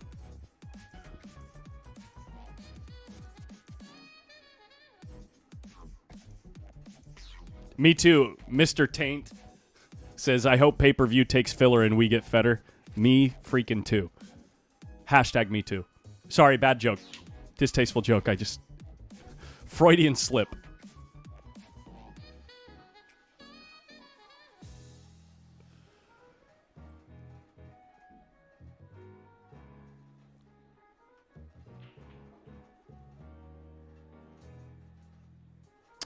D and Pia already happened. That match is over. Pia won that.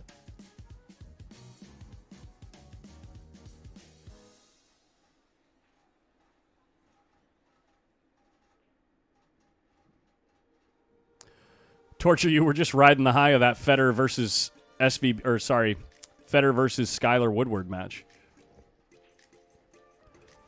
For all of you people asking why we're watching this, it's the only match going right now. It's the only real match going right now. And this Sergio Rivas is a good player, and he's looking to knock Johnny Archer out of the tournament. Who wouldn't want to watch?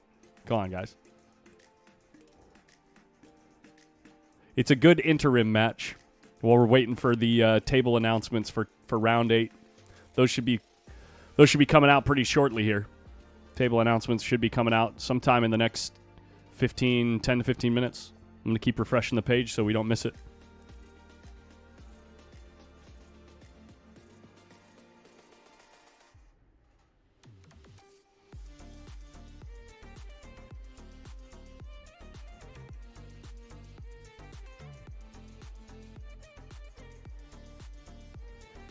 Currently, Sergio is... These players are both on their buyback right now.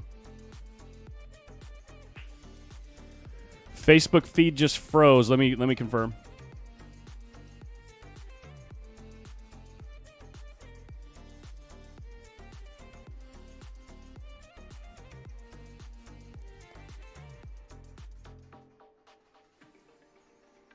Facebook feed looks okay. Just refresh it, Gary.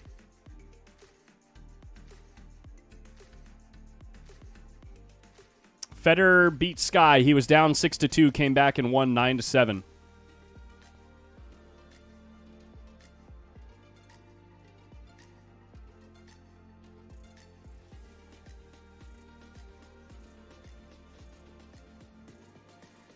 Sergio got in a bad spot here. I think you got to shoot the combo. Unless the roll-up safety lays good. The roll-up safety might lay good to roll up on the 9. But if it doesn't lay good, then you got to shoot the combo. Got to take a swing. I don't know if Oscar's still in it.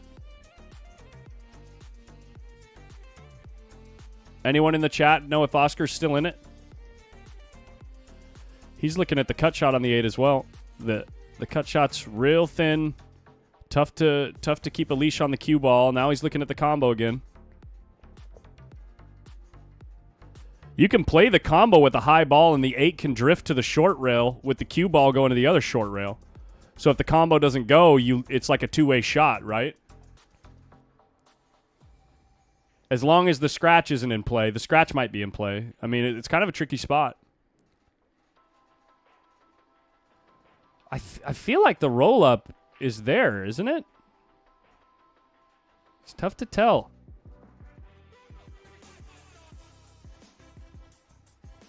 Ward coming in with a $20 super chat. No kidding. Ward says, Collins, are y'all planning to do more traditional commentary for the U.S. Open stream? It's not going to feel exactly like this, but it will be more interactive. Oh my gosh, he dodges the scratch and makes the 8-9 combo. Good shot. It's going to be more interactive than any other major event stream has been. I do plan on trying to integrate this vibe as much as possible without it being obnoxious and over the top and giving the event the respect it deserves. So I do not plan on doing your typical drone on, call the shot the entire time commentary. It will be a little bit podcasty and interactive with the chat. But at the same time, it's the US Open. So if that gives you any inclination or understanding of kind of what my goals are for the event, I do want it to be unlike any other pool stream that's been done for a major up to this point. Did they call it? Table 17? FEDOR's on table 17? Let's go! Where is it? Okay, the players are not there yet. We'll give it a few minutes. I'm going to watch it on the side over here. Let's do this. What are we going to do? Let's do this. Okay, I got my eyes on table 17, okay?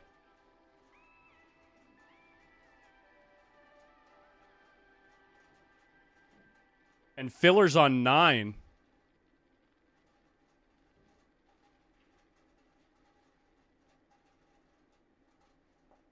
Guys, I'm going to set something up. I got plans. Give me a second. I need a few minutes to set this up.